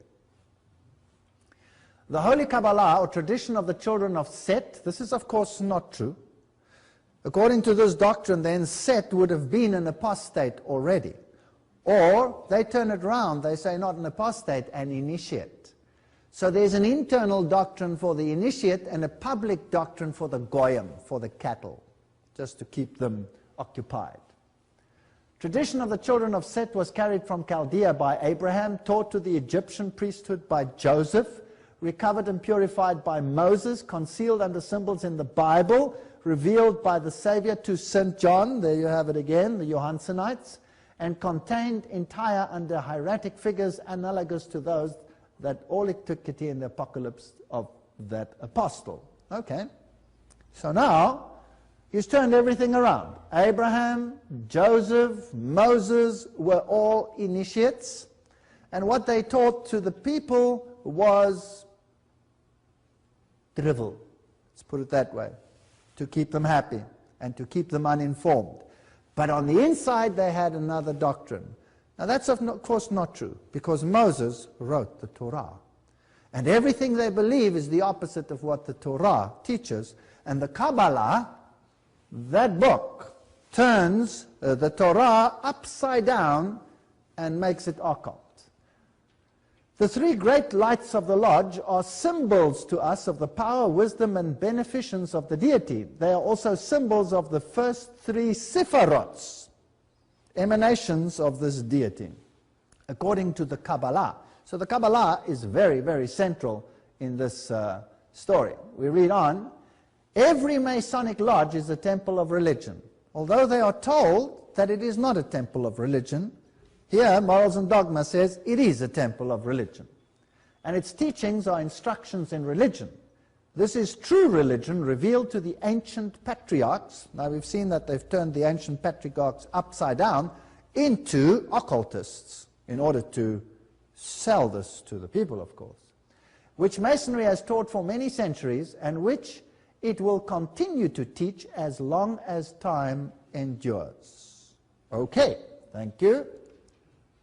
Let's ask some questions, and we'll ask Masonry to answer it. And the sources we will use are only the highest Masonic writings. And the Freemasons that will be asked to give answers will be of only the very highest degree. So Albert Mackey, he wrote the Encyclopedia of Freemasonry. You cannot get a better source than that. Most of the best lodges, the greatest lodges, have the Encyclopedia of Freemasonry. And he was a 33-degree Freemason, which means he was an initiate. Is Freemasonry a Christian organization? If Freemasonry were simply a Christian institution, the Jew, the Muslim, the Brahmin, the Buddhist could not conscientiously partake of its illumination. So it's not a Christian institution. So why is the Bible there? It's there as a symbol, as we saw, of the first three Sephiroths. Is it Christian? Freemasonry is not Christian, nor a substitute for it. Well, what is it then? Morals and dogma.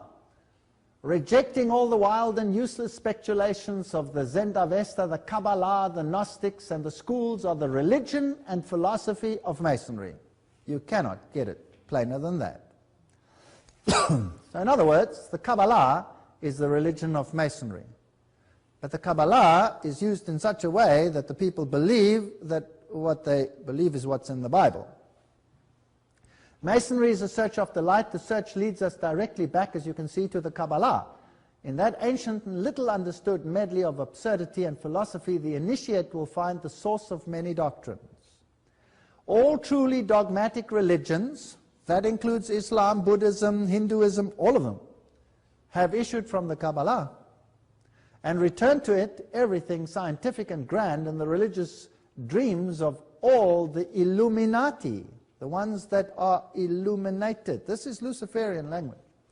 Jacob Boehme, Swedenborg, St. Martin and others is borrowed from the Kabbalah. All the Masonic associations owe to it their secrets and their symbols. Straightforward. There can be no doubt about these issues. The true Mason is therefore not creed-bound, cannot say he's a Christian or a Muslim or a Jew. He realizes with the divine illumination of his lodge that as a Mason his religion must be universal.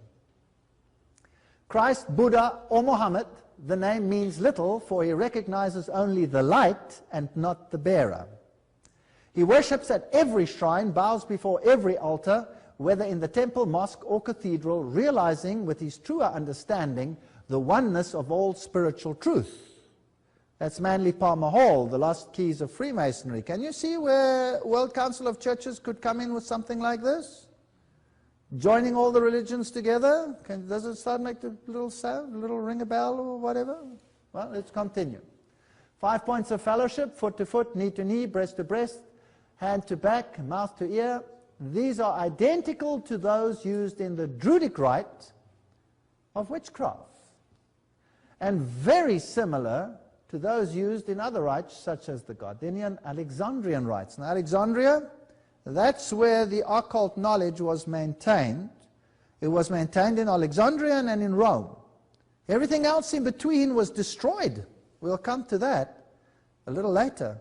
There where Christianity flourished, it no longer exists. Islam exists there. And from Alexandria and later from Rome emanated the new religion. Passing a secret name or chant from mouth to ear is ancient magical practice reflected in the Hebrew word Kabbalah. So it's a secret religion. Now, why is the King James Bible on the altar? Masonry has nothing to do with the Bible. It is not founded upon the Bible, for if it were, it would not be Masonry, it would be something else. The Digest of Masonic Law, page 207 to 209. So it's not the Bible. The Bible is there as a what? As a symbol. But what about God and His Son Jesus Christ? Humanity in toto then is the only personal God. Here again we are talking about high Masons revealing their information. Humanity. Have you heard of the Humanist Manifesto and humanism in general? Right, this is a fascinating quote from Morals and Dogma. I read this entire book. It's the most heavy reading I've ever done in my life. I wouldn't suggest anybody reads it. It's such a pain in the neck, but nevertheless.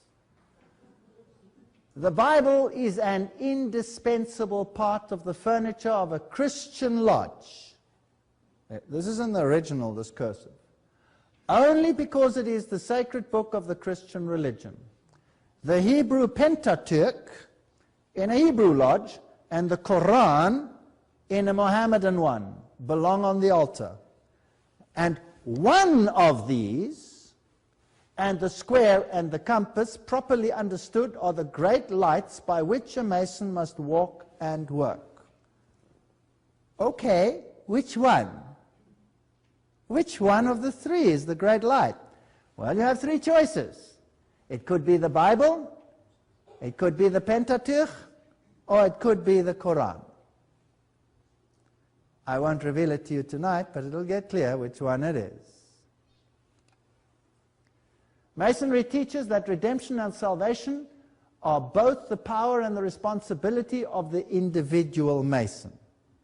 Saviors like Hiram Abif, they have a ritual where they go through the raising of Hiram Abif, can and do show the way, but men must always follow and demonstrate each for himself his power to save himself.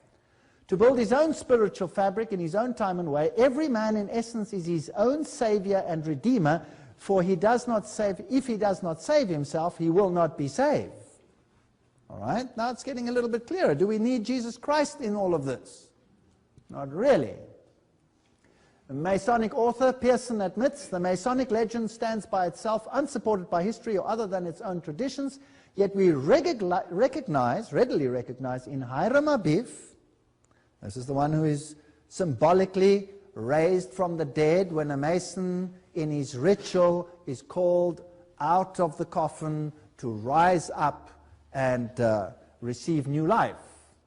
We recognize Osiris of the Egyptians, the Mithras of the Persian, the Bacchus of the Greek, Dionysius of the fraternity of the Artificers, and Attis of the Phrygians, whose passion, death, and resurrection were celebrated by these people respectively. So in other words, the ancient religion which counterfeited the religion of salvation in Jesus Christ is the religion of Masonry. So it's the old pagan religion which has another deity. Now how do we know if all of these have exactly the same ritual that Jesus went through? How do we know which one is right? The answer is the book of Daniel in chapters 8 and 9 give the precise time when the Messiah would be born and the circumstances. And that is why the Jews have placed a curse on anyone who numbers the 70 weeks, because then you would find out who the real Messiah is. So none of these could qualify for a Messiah because none of them had been predicted to the letter. So if we look at their symbolism, you will find it there. You will find the obelix, which is a symbol of the male organ of Osiris, which got lost when he was disseminated, and Isis put him together and built the missing piece. Well, let's not go into too much detail. Anyway, she did manage to get pregnant by it and give birth to Horus. So here we have the Egyptian. You will see here the Torah, the Ten Commandments. You'll see candlesticks, you'll see pyramids, you'll see Egyptian worship, you will see sun worship, all of it in their symbolism. Here is a ritual of the raising of Hiram Abif. Here is the book, The History of Freemasonry, and you'll notice the symbol over there at the top, the all-seeing eye, which is also the symbol of the Jesuits. Remember, in the previous lecture we showed that the Jesuit order created Freemasonry, wrote its rituals, and we gave all the quotes. Everything has been done. You can look it up in the previous lecture. So I'm not going to go into that detail. Here are some of the symbols that they use, and we can look at some of them. The symbols come to have two meanings. Remember, everything we're using here is a bona fide quote. The esoteric and the exoteric. The esoteric meaning was the true or original meaning understood only by a few, and closely guarded by them. The exoteric meaning, that's for the goyim, for the cattle, for the stupid ones, the uninitiated, was the invented or modified explanation intended for the many. The sacred mysteries, which are often mentioned in connection with many ancient religions and which were closely guarded by the initiate, concerned esoteric meanings in the religions of previous times. These sacred mysteries were merely continuations of the simpler forms of the early sex worship carried on by a select few. Well, in the previous lecture we saw rituals going on where people today gather naked in forests, and that includes the presidents of the countries that rule the world today, and we saw that in the previous lecture. Nothing has changed. Are Masonic initiates misled? What about poor Mason himself? Let's go to the best source in the world, Morals and Dogma, page 819. The blue degrees, that's the first 3 degrees of Freemasonry, are but the outer court of the portico of the temple. Part of the symbols are displayed there to the initiate, but he is, will you note this, intentionally misled by false interpretations. It is not intended that he shall understand them, but it is intended that he shall imagine he understands them. No wonder they don't give this book to the lower initiates. That would freak them out, right? Their true explication is reserved for the adepts, the princes of Masonry. The whole body of the royal and sacerdotal art was hidden so carefully centuries since in the high degrees. There you have it. Only the high degrees know what is going on. This is the horse's mouth. Nobody can argue with that. I've had many Masons be very angry with me, but in the end they've had to admit this is the real McCoy. This is it. I know many, many Masons who've become good Christians as a consequence of these lectures. So they are important. There are many, many people that belong to the Masonic fraternity. Many, many people. Masonry, like all the religions, all the mysteries, Hermeticism and alchemy, conceals its secrets from all except the adepts and sages or the elect, and uses false explanations and misrepresentations of its symbols to mislead those who deserve only to be misled. Basically stupid.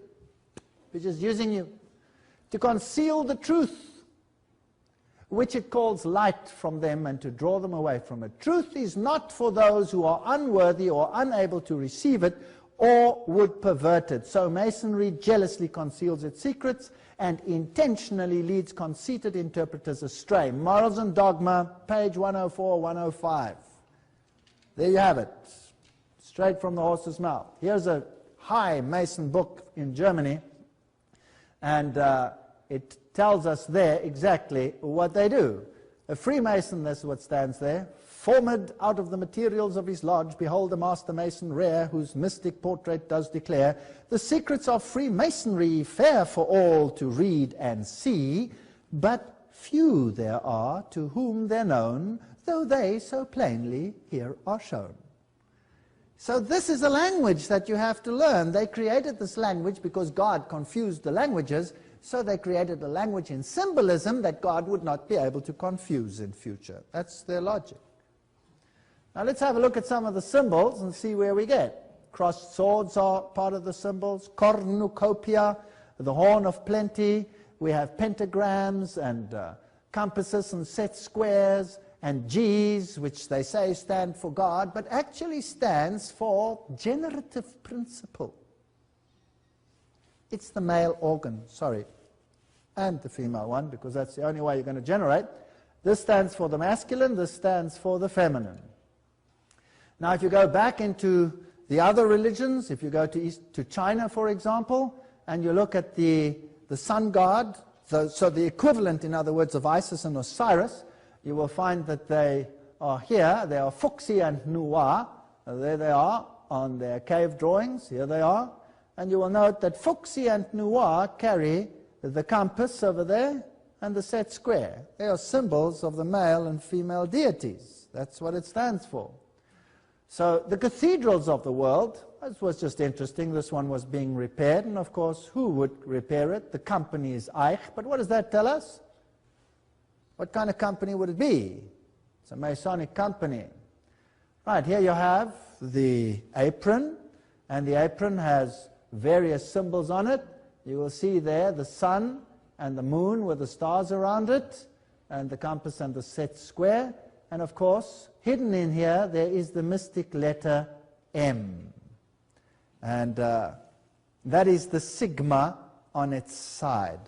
But Masonry, of course, starts in every single language in the world. Masonry starts with an M.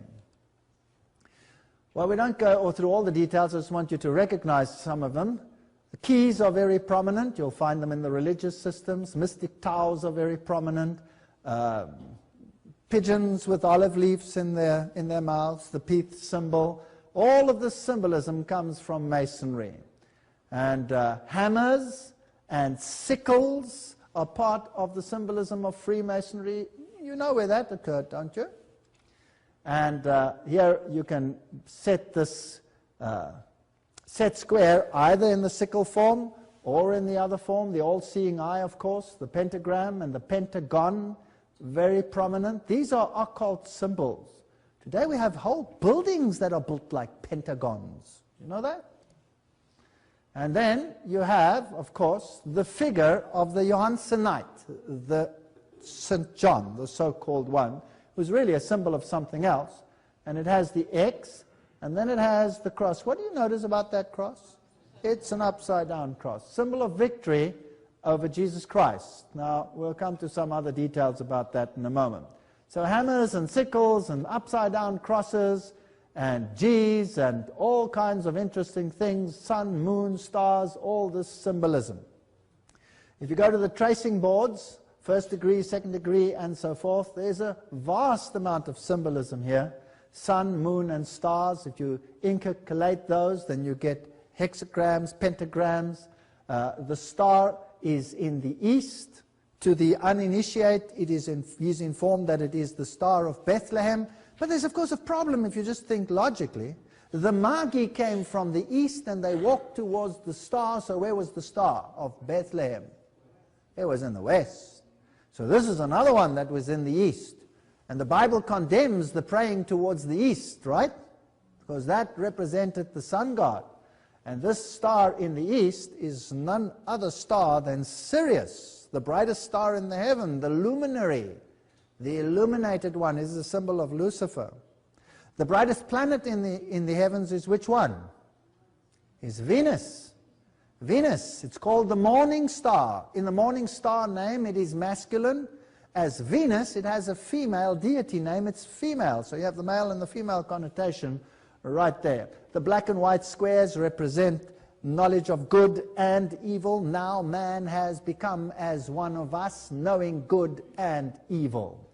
And so we can continue right through all the symbolism. We don't have time to go into it all. The two pillars, Yachim and Boaz, supposedly the temple of Solomon's temple's pillars, but these are representations of the ziggurat of Babylon. Serpents encircling rings and globes and issuing from globes are common in the Persian, Egyptian, Chinese, and Indian monuments. Vishnu is represented reposing on a coiled serpent, so many of their symbolism refers to the ancient deities. The serpent with the tail in the mouth is the universal serpent, the life giver. The serpent is the symbol and prototype of the universal Savior, who redeems the world by giving creation the knowledge of itself and the realization of good and evil. Manly Palmer Hall, 33-degree Freemason. So it is the serpent that gives you a knowledge of good and evil, and he is the one who is deified. You'll see skulls and babies representing life and death, cycles of life and death, it's reincarnation. It sees forwards and backwards. Often these are half white, half black, representing the knowledge of light and the knowledge of darkness. And whether you worship the dark side or whether you worship the light side doesn't really make any difference. That is why it is interesting that the light side worshippers are known as Luciferians and the dark side are known as witches, wizards, and Satanists. And they are the best of friends, because the deity is the same. It doesn't matter which vehicle you use to get to know him, it is the same deity. Cosmic keys, the answer to heaven and Hades. Pagan religious symbols are also very common in Freemasons. Athene, Earth, Ceres, Hermes, very common one that they use. All Jesuit cathedrals will have the symbol of Hermes. And of course, Masonry claims that it uses Hermetic rites. Hermes, son of Mes, son of Ham, if you like, from the very beginning. We haven't got time to go into all the details. So Jupiter, Mars, Mercury, all these symbols represent deities. Morals and Dogma, page 851, the 32nd degree, this is the highest degree. The hermaphroditic figure, there you have him, male, female, is the symbol of the double nature anciently assigned to the deity. Now remember that the Knights Templars also worshipped Baphomet, who was a hermaphrodite, male, female. As generator and producer of Brahm and Maya and Osiris, whatever. We don't have to go into all the details. So if we go through Scottish Rite Masonry, the 33rd degree is known as Sovereign Grand Inspector General. It's an honorary degree for the highest Masons. And you have to be a high initiate to get into that. And then you get down Sublime Prince of the Royal Secret is the 32nd, and you go all the way down, down, down, down, down, until you get down here to the blue degrees, which are Entered Apprentice, Fellowcraft, and Master Mason. And you can go up all the way, almost to the top, and never know what you're doing. Never know what you're actually involved in. There's a youth group in Freemasonry, which is called Demolay. Isn't that fascinating? That is the man who was sentenced to death for spitting on the cross and for committing sodomy and the most profane things under the sun, but that's the youth group. Isn't it interesting that Billy Graham said that the Demolays are the elite of the youth in the world? Fascinating statement. Knights Columbus, we've seen them with their fasciae. We'll come to that in a later lecture again, which control the world political system, at least in the United States. And the head of a lodge gets to the position of worshipful master. The Bible says you must call nobody master, let alone worshipful master. This violates the first commandment. The headquarters of the Supreme Council of Scottish Rite Freemasonry, Southern Jurisdiction, USA. This is what you have on the front. You have the sphinxes with the serpents on the sides. And this is known as the House of the Temple on the east side of Northwest 16th Street between R&S Street in Washington, D.C. This is where the high Masons meet. The entire cabinet of the USA will meet there. Whether they are Democrat or Republican makes no difference. That is where the decisions are made. This is a book called The Deadly Deception, written by a man, James D. Shaw, who was initiated into the highest degree, the 33rd degree, and later rescinded and left it. 33rd degree initiation ceremony. The oath is sealed by drinking wine out of a human skull. May this wine I now drink become a deadly poison to me, as the hemlock juice drunk by Socrates, should I ever knowingly or willfully violate the same. A member, dressed as a skeleton, places his arms round the candidate, who then states, and may these cold arms forever encircle me, should I ever knowingly or willfully violate the same. Here are some of the symbols of Freemasonry. These are the so-called secret symbols. If you look at them, you'll find some of them are very interesting. We're not going to go into all of them. Let's enlarge some of them.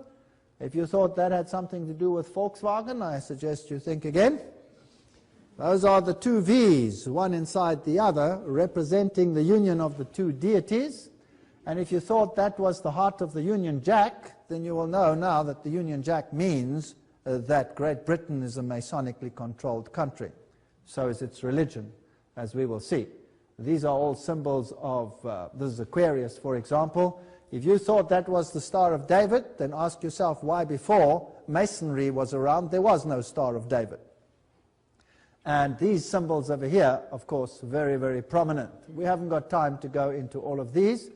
We're just opening it up. So if you find ecstasy and mandrax tablets being distributed amongst the youth, they will have all these symbols on them. You thought that was Mitsubishi symbol? Well, they would be very upset if you thought that they helped to propagate mandrax and ecstasy and the like. And there you have this symbol, this VW symbol, this W that is two V's locked inside each other. Now, these are occult symbols. In other words, these drugs are being dispensed by an organization that uses the symbols of its religion. And if you thought that this papal choir was sponsored by Volkswagen, you had better think again. That symbol means something else on these innocent little children that are bearing Luciferian symbols. Here is Aleister Crowley's symbolism. You'll see it's very similar. We'll have the pentagram and all the other symbols over there.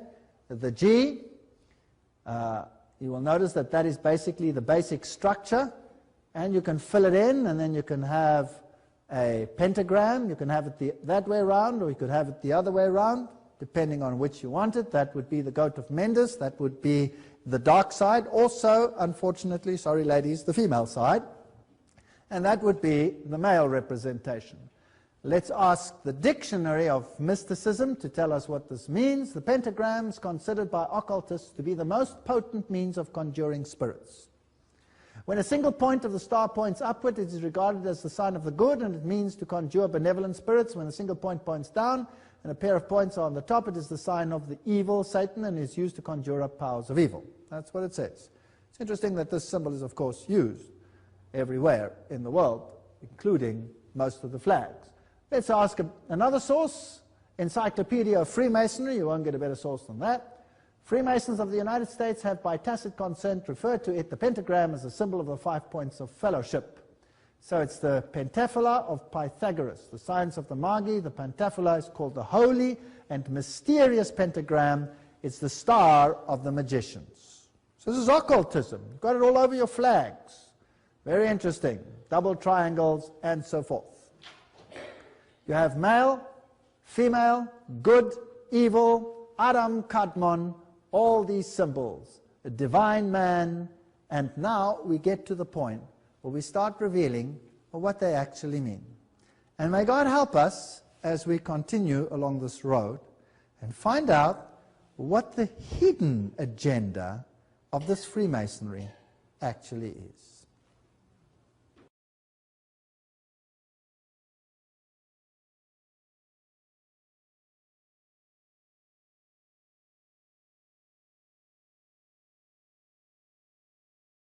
We're now going into the actual teaching of Freemasonry. We've just looked at the basic framework. Notice this statement: it is far more important that men should strive to become Christs than that they should believe that Jesus was Christ. That's pretty straightforward. The Catechism of the Catholic Church, this particular one, this is the Catechism of the Catholic Church, New York Image Books, 1995, page 129, says the following: "For the Son of God became man so that we might become gods. The only begotten Son of God, wanting to make us sharers in his divinity, assumed our nature so that he, made man, might make men gods. Marvel and rejoice, we have become Christ." Now, not all public catechisms will have this, so don't look for it in your general catechism. It's that edition which says it. Because there's an inner teaching and an outer teaching. Don't forget that. Manly Palmer Hall, 33-degree Freemason, says man is God in the making. Hinduism teaches this, that through your various incarnations, and Buddhism teaches it, that eventually through nirvana you become one with the divine, you are divine. Another Masonic writer writes, "Be still and know that I am God, the final recognition of the all in all, the unity of the self with the cosmos, the cognition of the divinity of the self." So this is the opposite of what the Bible teaches in the beginning. Sin would lead to death, but the serpent said, "You will surely not die, you shall be like gods." So this is serpent language. This is not God language. This is Lucifer's teaching. This is not God's teaching. The perfect man is Christ, and Christ is God. This is the birthright and destiny of every human soul. J.D. Buck, Mystic Masonry. Notice the symbolism again. You could get the hexagram out of it, and you could get that sign out of it. You can turn it around and put it in front of a car as well if you like.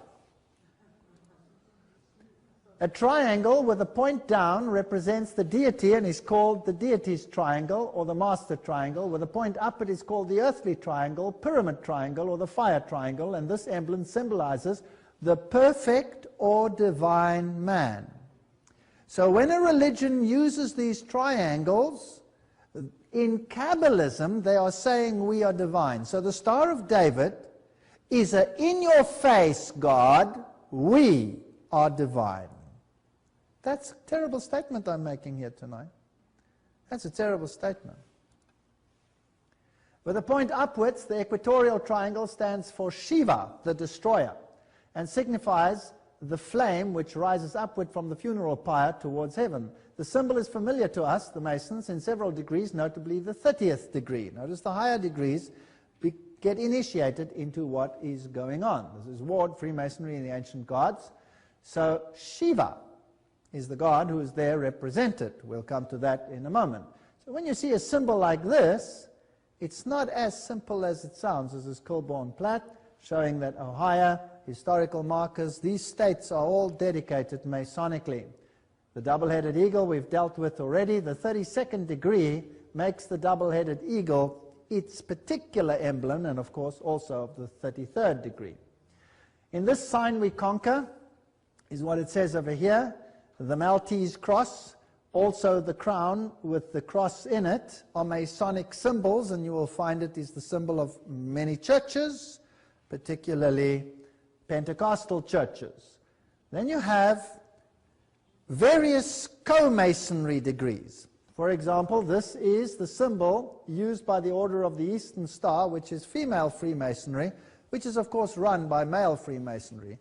Freemasonry generally is a white brotherhood, but co-Masonry accommodates females and black people. So to the uninitiate, it seems as if the white race is supreme. Once you get to the higher initiates, there is a different story, and Nimrod was worshipped as black or white. There is chaos created between the races, so you have the Ku Klux Klan, which is anti-black, and you have organizations which are equally anti-white. This is called dialectic thinking. Remember the Hegelian principle? You create friction between the races so that you can have synthesis in the end and bring about a new world order. So in order to unite the races, the best thing to do is to create chaos amongst the races until the pain of separation exceeds the pain of unity. You understand the Hegelian dialectic thinking? It's brilliant. It's sick, but it's brilliant. And it doesn't matter if you sacrifice hundreds of thousands of lives to achieve your objective, because the end justifies the means. It really is a terrible doctrine.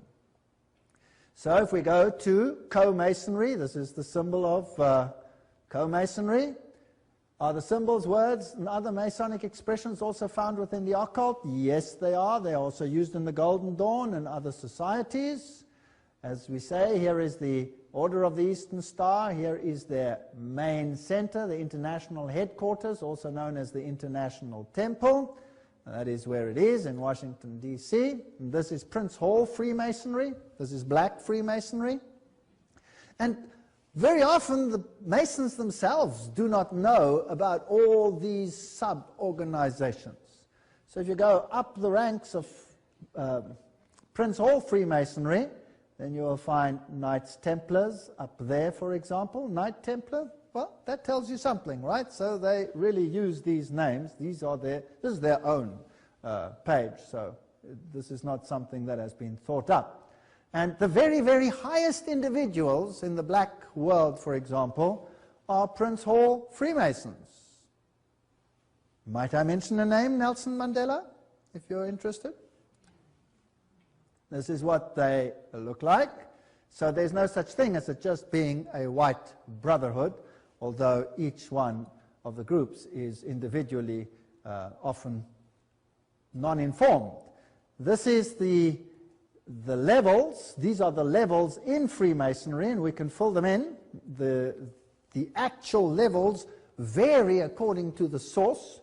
This one here is as it was revealed by Ayn Rand, who was the girlfriend of Philip Rothschild. She committed suicide. Humanism is the lowest level. Masons, no aprons.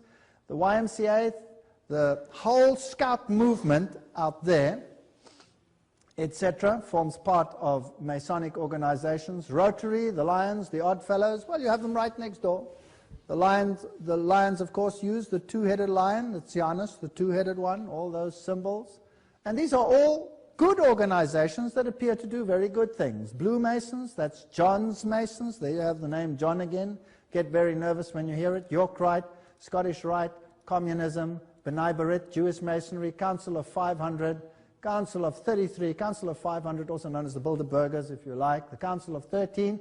And at the highest level, we saw that the papacy is involved because the Jesuits control all of them, every single level. Here is the Pope in front of the Boy Scout movement, and this is the feeder organization into other organizations. And none of them know anything about it, so don't accuse them, but have a look at some of their symbolism and see if you find the Masonic symbolism there. You'll find it.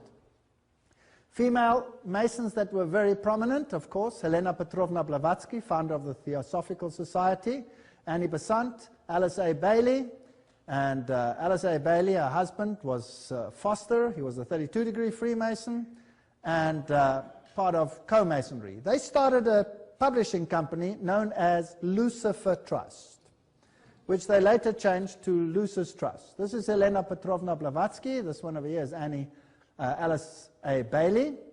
And these are the ones who wrote down the secret of the secret doctrines.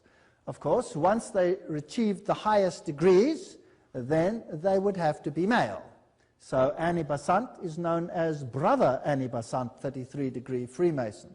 The same in the Egyptians. If a female pharaoh became pharaoh, then she was male. So Hatshepsut, for example, is figured with a beard because you had to be an honorary male. You can't be the reincarnation of the sun god if you're a female. So co-Masonry, Annie Besant and all these high Masons, Alice A. Bailey, high priestess of the New Age movement, received messages from a Tibetan known as Dwal Kul. On her writings you will find, of course, the Masonic symbols. And these are her writings. And of course, Blavatsky is the one who wrote Isis Unveiled, Secret Doctrine, and all of these mystic Masonic books, which are virtually impossible to get hold of, although these days you can, if you search, find them. Let me take you to one of the largest lodges in the world, which has become a museum. This one is in Guthrie, in Oklahoma. We'll go inside. You will see swastikas. They will say they are the other way around. Yes, that might be so, but that doesn't mean anything, because the one way around it represents the female aspect, and the other way around it represents the male aspect, so it doesn't make any difference. You will find the symbol of the sun god Ra. You'll find the all-seeing eyes, and then you'll see this statue. It can be male, it can be female, it makes no difference. You should figure that out by now. With the finger on the mouth. And they will tell you that means secrecy. Don't reveal the secrecies, or quiet in the lodge. All kinds of nonsense they will tell you. It's got nothing to do with it. This is only for the initiate to know what this is. This is the symbol of Horus, and I'll show it to you in a moment. On the floor, you have the various pentagrams in this form over here, and the pentagons. And in front of this statue it says, all who stand here stand facing the east. Let each review his obligation and renew them in his heart. So this worship is towards the east, which the Bible forbade. Now there's the god Horus, you will notice that he's always depicted with his finger on his mouth. His religion is for the initiate. These are the dress of the various Masonic levels. The Sovereign Grand Commander has this symbol on the front, and there you have it on Sovereign Grand Commander Henry Clausen. That it is. That's the symbol of Baphomet. That's Baphomet, the androgenic god, and you will be surprised where Baphomet features these days. I will be showing it to you in future lectures.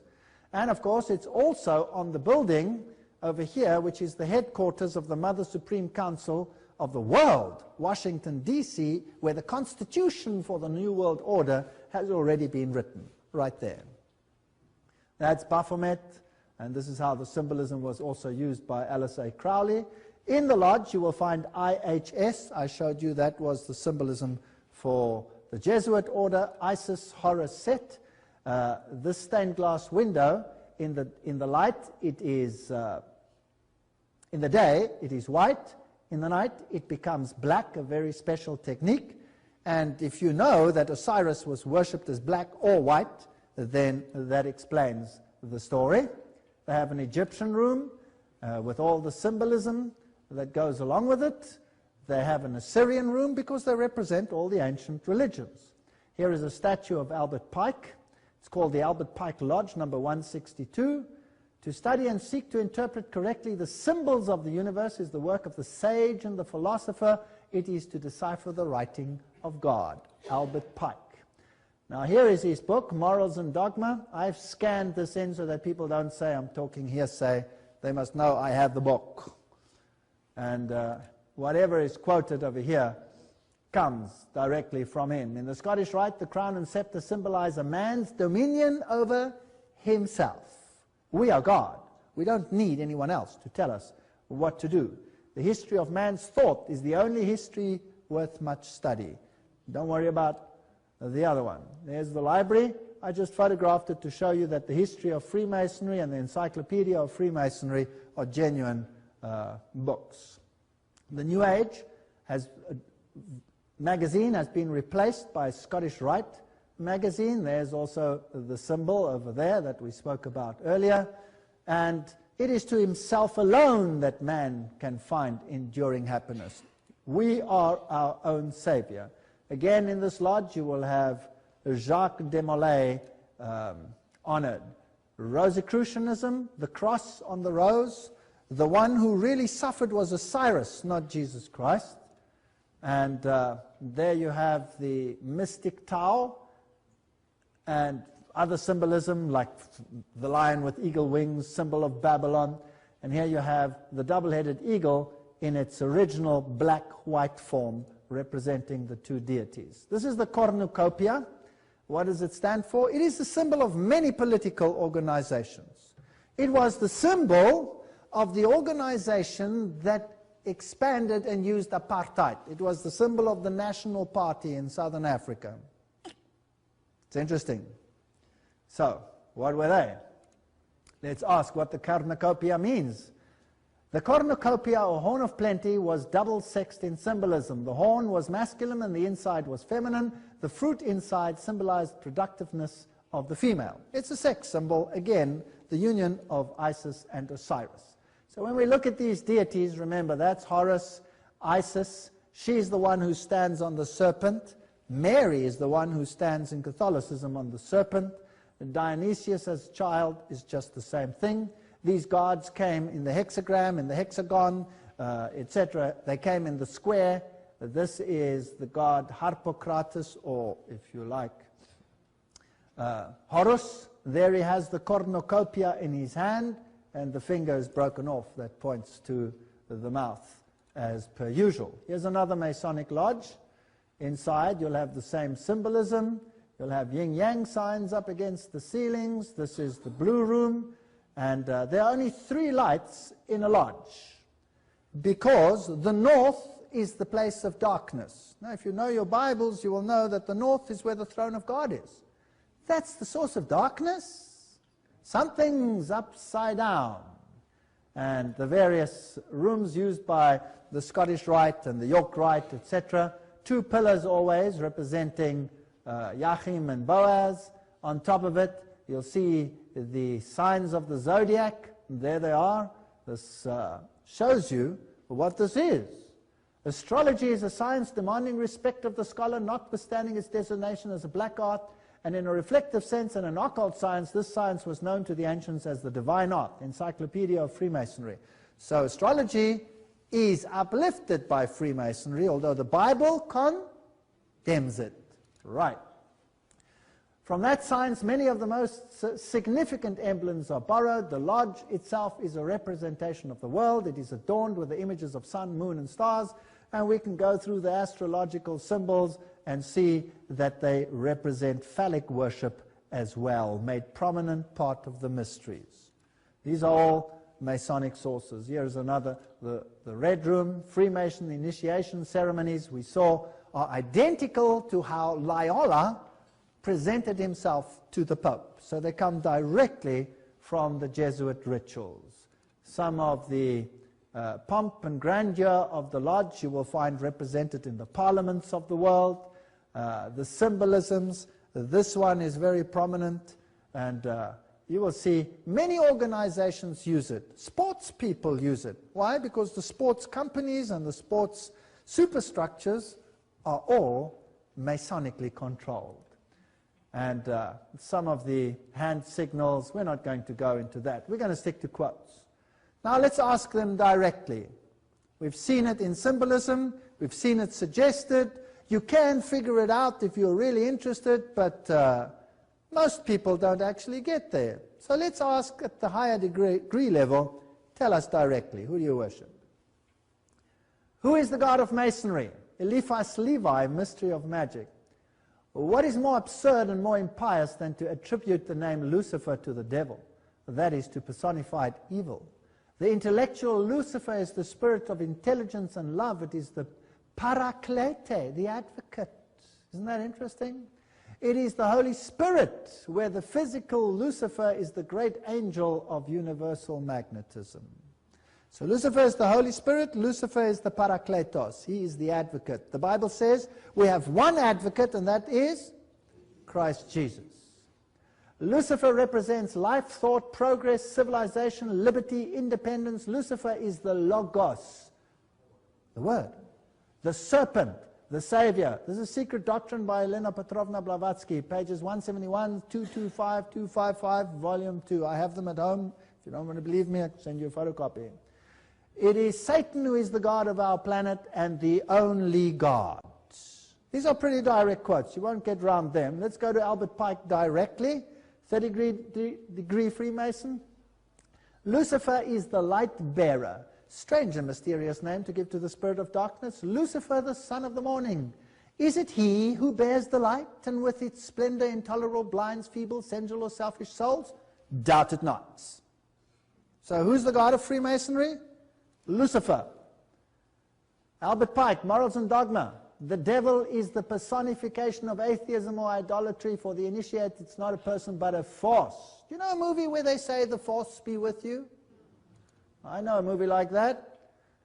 The Bible says, and no marvel, for Satan himself is transformed into an angel of light, 2 Corinthians. Now let's get into the nitty-gritty.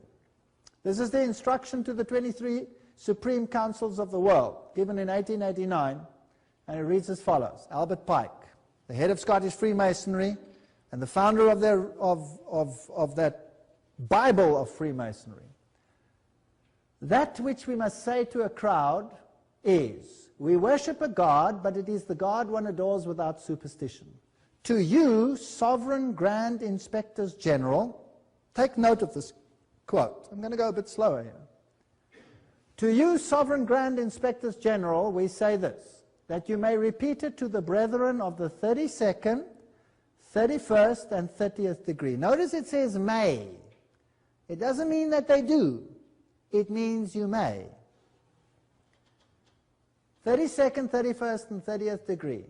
The Masonic religion should be, by all of us initiates of the high degrees, be maintained in the purity of the Luciferian doctrine.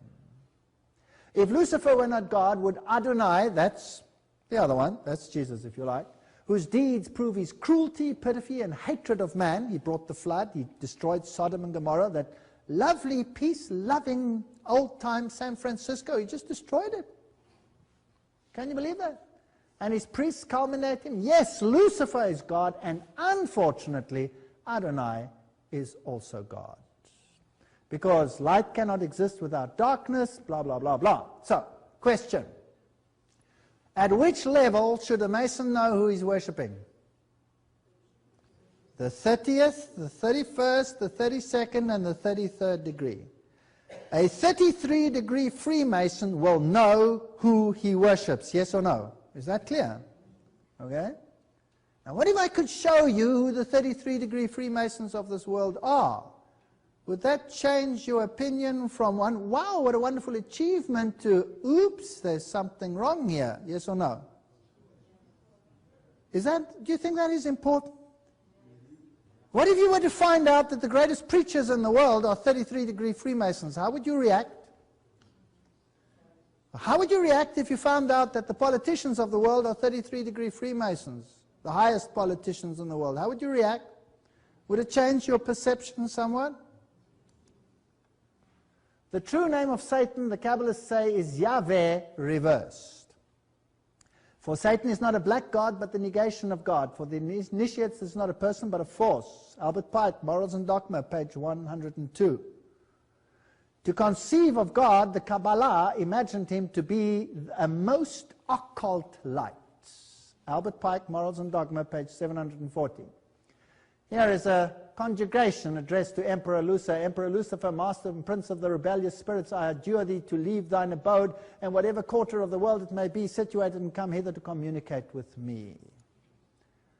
When the Mason learns that the key to the warrior on the block is the proper application of the dynamo of living power, he has learned the mastery of his craft, the seething energy of Lucifer in his hands, and before he may step onward and upward, he must prove his ability to properly apply energy. He must follow in the footsteps of his forefathers, Tubal-Cain, it's an interesting name, we haven't got time to go into all those details, who with the mighty strength of the war god hammered his sword into a plowshare.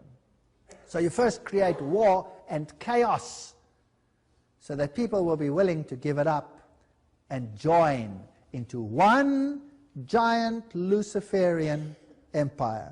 Do you know what irritated the devil most? When God separated the nations. That was a headache to him. It gave him 4,500 years of headache. He's been battling for 4,500 years to get his act together again. He's got his act together. The devil is now called darkness by the church. Notice too, this is a quote from Blavatsky. You cannot get better sources than this. This is Secret Doctrine, page 71. The devil is now called darkness by the church, whereas in the Bible he is called the Son of God, the bright star of the early morning, Lucifer. See Isaiah. Oh, they turn everything upside down. I'll show you why in a moment. There's a whole philosophy of dogmatic craft, and the reason why the first archangel who sprang from the depths of chaos was called Lux, Lucifer, the luminous son of the morning, or man, Vantric dawn. He was transformed by the church into Lucifer, or Satan, because he is higher and older than Jehovah, and had to be sacrificed to the new dogma. So, what the uninitiate gets is the doctrine of the Bible washed down, and the initiate turns it upside down. The devil is the true God, and Jehovah, Yahweh, is the bad guy. Well, let's see if we can back it up. Blavatsky's Secret Doctrine, page 73. Jehovah, esoterically as Elohim, is also the serpent or dragon that tempted Eve, and the dragon is an old glyph or astral light primordial principle, which is the wisdom of chaos. Okay, so the devil is the wisdom of chaos, but the real bad guy was who? Jehovah. So the Bible is turned upside down. Now Jehovah tempted Eve, and not the serpent. Blavatsky, Secret Doctrine, Volume 2. The philosophical system of the Gnostics and the primitive Jewish Christians, the Nazarenes and the Ebionites are fully considered. They show the view held in these days outside the circle of Mosaic Jews about Jehovah. He was identified by all the Gnostics with evil. So the Gnostics believe that Jehovah is the bad one, Lucifer is the good one. They are Luciferians. Secret Doctrine, Volume 1. The great serpent of the Garden of Eden and the Lord God are identical. So God is the serpent. He's the bad guy. Turn it around. And so are Jehovah and Cain one. The Cain who is referred to in theology as the murderer and the liar to God. So who's the murderer and the liar now? Jesus is the murderer and the liar, and the serpent is the good guy. Well, Secret Doctrine, Volume 2, page 388. The appellation Satan, Hebrew Satan, an adversary, from the word shatana, to be adverse, belongs by right to the first and cruelest adversary of all the other gods, Jehovah, not to the serpent, which spoke only words of sympathy and wisdom, and is at the worst, even in the dogma, the adversary of men. This is serious stuff. Therefore, Jehovah was called by the Gnostics the creator of and one of the ophinomorphs, the serpent, Satan, or evil. Another one, we could go on and on and on and on. She calls him a Jehovah Frankenstein. That's not very nice, wouldn't you say so? Calling my God Frankenstein? The Kabbalists say that the true name of Satan is Jehovah placed upside down. I'll tell you something in the Islamic lecture which will really excite you. Satan is not a black god, but the negation of the white deity. Now, black and white has got nothing to do with skin color here. It has to do with illumination. And so we could go on. I'm going to show you something else that's interesting here. Jehovah, even the insider knows this. Jehovah becomes Satan and Michael and his army. Satan and the rebellious angels. So Michael, which means the one who is what God is Satan and his angels. And Lucifer and his angels, he's setting up his kingdom down here. My Bible says Michael is the prince that stands for your people, and he will stand up and come and sort the evil one out, right or wrong.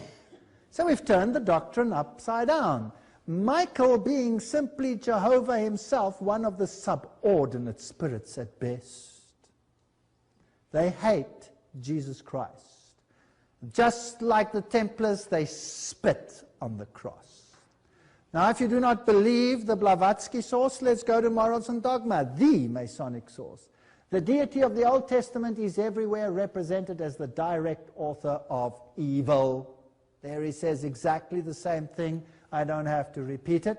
Let's carry on. So little have the first Christians who despoiled the Jews of the Bible understood the first 4 chapters of Genesis in their esoteric meaning. Now let's go into this. That they never perceived that not only was no sin intended in the disobedience, but actually the serpent was the Lord God. Himself, who was, as the Ophos, the Logos, the bearer of divine creative wisdom, taught mankind to become creators in their turn. The serpent was so good to you. You would be still stupid if it wasn't for the serpent. The devil is now called darkness by the church, but the Bible calls him the Son of God. Remember that one? So no wonder Manly Palmer Hall, 33-degree Freemason, says, I hereby promise the great spirit Lucifuge, prince of the demons, that each year I will bring unto him a human soul to do with as it may please him. Do you think they might still have human sacrifices? And in return, Lucifuge promises to bestow upon me the treasures of the earth and to fulfill my every desire for the length of my natural life. Manly Palmer Hall, you can have it. I prefer Jesus Christ and eternal life. Official logo of Ordo Templar Orientis. We don't have to go into all these details. Who then is allowed to know the truth about Masonry? We must create a super rite, now notice carefully, which will remain unknown, to which we will call those Masons of high degrees, 30 and above, whom we shall select. With regards to our brothers in Masonry, these men must be pledged to the strictest secrecy. Through this supreme rite, we will govern all Freemasonry, which will become the one international center, the more powerful, because its direction will be unknown. This was a letter from Pike to the head of the Order of the Illuminati, Giuseppe Mazzini. So, who governs the world? A super-right. George Bush calls them 1,000 points of light, illuminated ones. They don't use this terminology for nothing. They were going to create 3 world wars. Here's the quote. I'm not going to go into details on this quote right now. There's a lecture coming up, Revolutions, Dictators and Wars. We'll look at it then. Scary stuff. Ordo ab chaos is their statement. That means order out of chaos. The symbol they use for that is the phoenix rising from the ashes. Out of the destruction of what God has put onto this planet, Satan will create his diabolical kingdom where all nations, all religions will become one. Because that's the only way he can have universal rulership. Jesus says, my kingdom is not of this world. Jesus says, come out and be separate.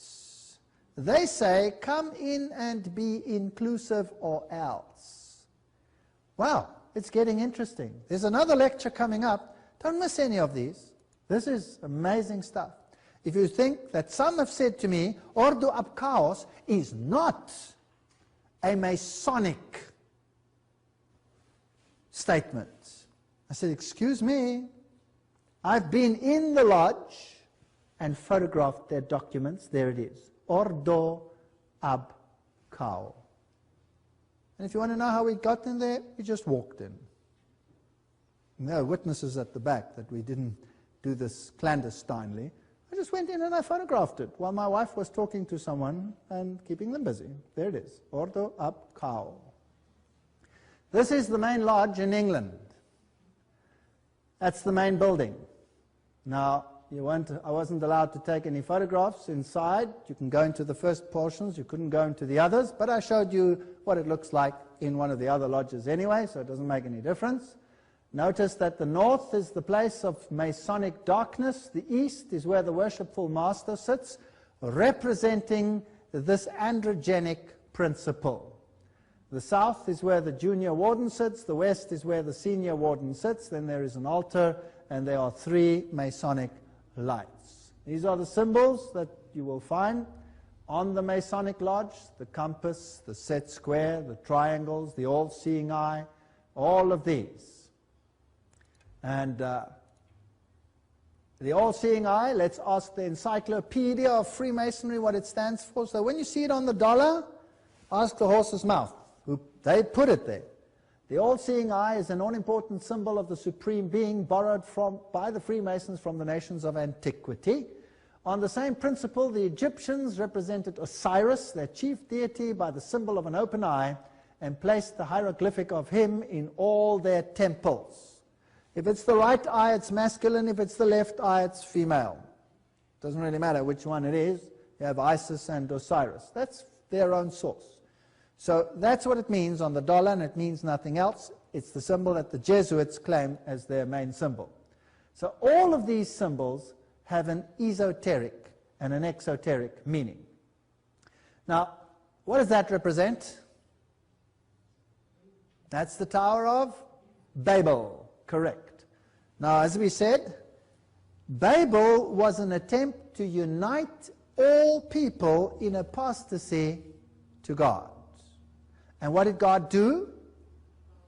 He confounded the languages and gave us another 4,500 years for souls to accept him and be saved. What a generous, kind God we have. If it wasn't for that action which has confounded one word of God, just one word, imagine this, one word, and the devil had 4,500 years of work. How strong is he really? I don't think he has any strength compared to God whatsoever. He's a liar, and he's been a liar from the beginning. And he could not do what he wanted to do, because God gave his word, and the word was spread abroad. But the serpent, out of the bottomless pit, was going to make war on the word. Don't forget that. We're going to look tomorrow and the day thereafter what he did. Wow, unbelievable. So, here is the Tower of Babel. This comes from a Masonic source. Above there is the all-seeing eye, and here they are measuring and building. It's interesting that one of the highest politicians in France said, just recently, when they put a poster across the whole of Europe of the temple of the Tower of Babel with a crane on it under construction, he said, "We are building a new Babel, and this time we will succeed." Well, we'll see. Well, let's ask the High Freemasons, Arthur Edward Waite, who wrote the Encyclopedia of Freemasonry, by the way, he should know what it means. Arthur Edward Waite, as regards Masonry, Babel, of course, represented a Masonic enterprise. It is well known that the Tower of Babel was one of the most ancient traditions of Masonry. There you have it. I have said nothing tonight, please note. Every single statement I have made has been substantiated from their own highest sources. So please don't say that I am presenting things here which are divisive. If you are angry, get in contact with them, not with me. I didn't say it, they said it. Every single statement. In the Masonic quiz book, the question is asked, who was Nimrod? The answer is, he was the son of Cush, in the old constitutions referred to as one of the founders of Masonry. I thought he was a warrior before the Lord, against the Lord. And in the scriptures as the architect of many cities. In the York manuscript we find, at the making of the Tower of Babel there was masonry first much esteemed of, and Nimrod was a mason himself and loved well masons. So a mason is nothing other than a harborer of the occult knowledge, clothing themselves with all their good deeds and their many, many members who they use maliciously and lie to so that they might appear noble. These people are wicked at the highest level. Masonic author Kenneth A. Mackenzie tells us that Hermes was also one of the founders of Masonry. Hermes. They used the words like this, like Rameses, for example, son of Ra, Rames. Mes means son of her, her ham, if you like. Elena Petrovna Blavatsky links Hermes and Satan together. So you have to piece the puzzle together. It's very tricky to find out what Masonry teaches. You have to go from one source to another because no one author will tell you everything. So let's piece it together. So the one author says Hermes is the one that's important to them. Blavatsky says Hermes is the god of wisdom called Tot, Tat, Set, Set, Satan. And that he was furthermore, when viewed under his bad aspect, Typhon of the Egyptians, Satan, who was also Set. So when they say they have Set, that's Satan. If they say Hermes, that's Satan in his Luciferian form. Doesn't matter. Could be male, female, who cares? One or the other. Arthur Edward Waite writes in regard to Masonry, Babel, of course, represented a Masonic enterprise, and the early expositors reaped full benefit from that fact. They remembered that the people who were of one language and one speech journeyed from the east to the west like those who have tried and proved as master masons. When they reached an abiding place in the land of Shinar, it affirmed that they dwelt therein as Noachidai, being first characteristic name of masons. It was here that they built the high tower of confusion. Out of evil comes good. Aha! So God was evil when he confused the languages, but they will turn it back to good. Have you got that?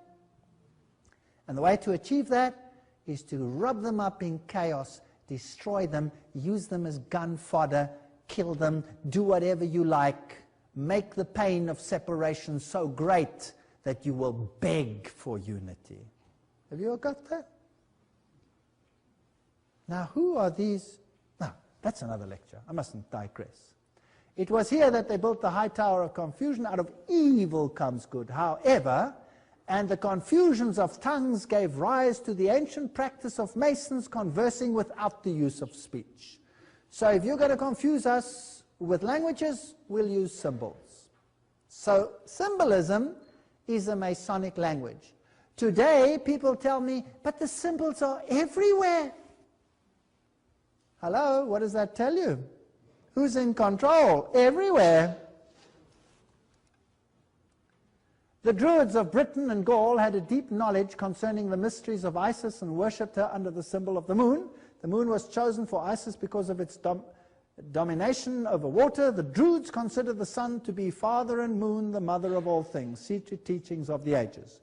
So the Druids are the ones who control Great Britain. Winston Churchill belonged to the Druidic order of Freemasonry, and he was a 33-degree Freemason. And I photographed his apron, in case someone doesn't believe that. And so we start finding little tidbits of history that make sense. As you enter the lodge in England, you have to cross the pentagram. And if you look up, you have this statue at the top. It's a shield, and there's a chevron over there. Do you see it? Let's make it a little bit bigger. There it is. Chevron, chevron, chevron. Do you find it on some cars, maybe? Just for interest's sake. And then, of course, you have other symbolism over here, and you have even the Ark of the Covenant, because he wants to be like the Most High, but his covering cherubs have got what kind of feet? Goat's feet.